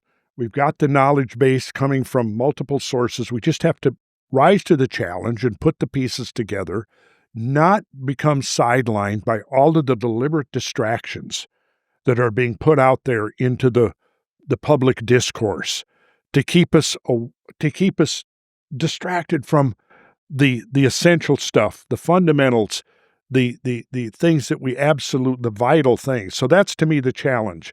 The challenge is to build a civilization, to establish the foundations of a civilization that can exist in perpetual harmony with this planet, and in fact, probably even expand into, I ultimately see that our destiny is in the cosmos. And I don't know the specific routes by which we're going to get there, but I think that's encoded right into our genes, because I believe my own research has led me to believe that life came from the cosmos. It was seeded in this terrestrial matrix, which was optimally prepared, whether by whatever means, optimally prepared for the introduction of the precursors of life. And we've had this 250, 400 to 400 million year journey to get where we're at right now.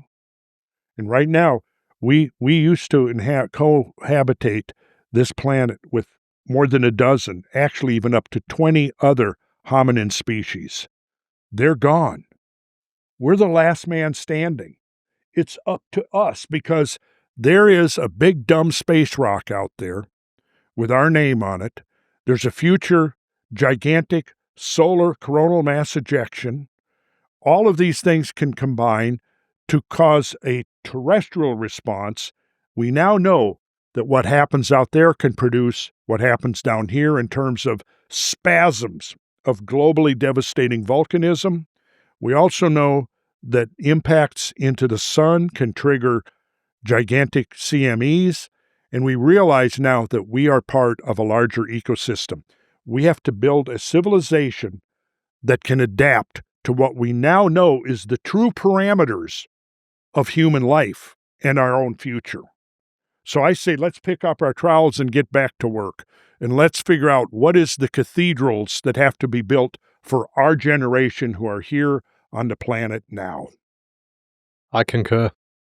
And I think that's a fantastic way to summarise and conclude this interview.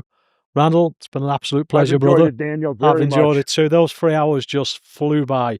But yeah, if we do a part 2, we'll have to book in more time for sure. Because I mean, you're one of those guys. I think you could pick a subject and we could just go down a never-ending rabbit hole on that one subject. So yeah, it says a lot about you, man. I've of course been Daniel Hodges. This is the legendary Randall Carlson, and you've been listening to the Hodge-Cast. Take it easy. Thanks for listening. We hope you enjoyed this episode, and we believe you can definitely take something away from today's guest.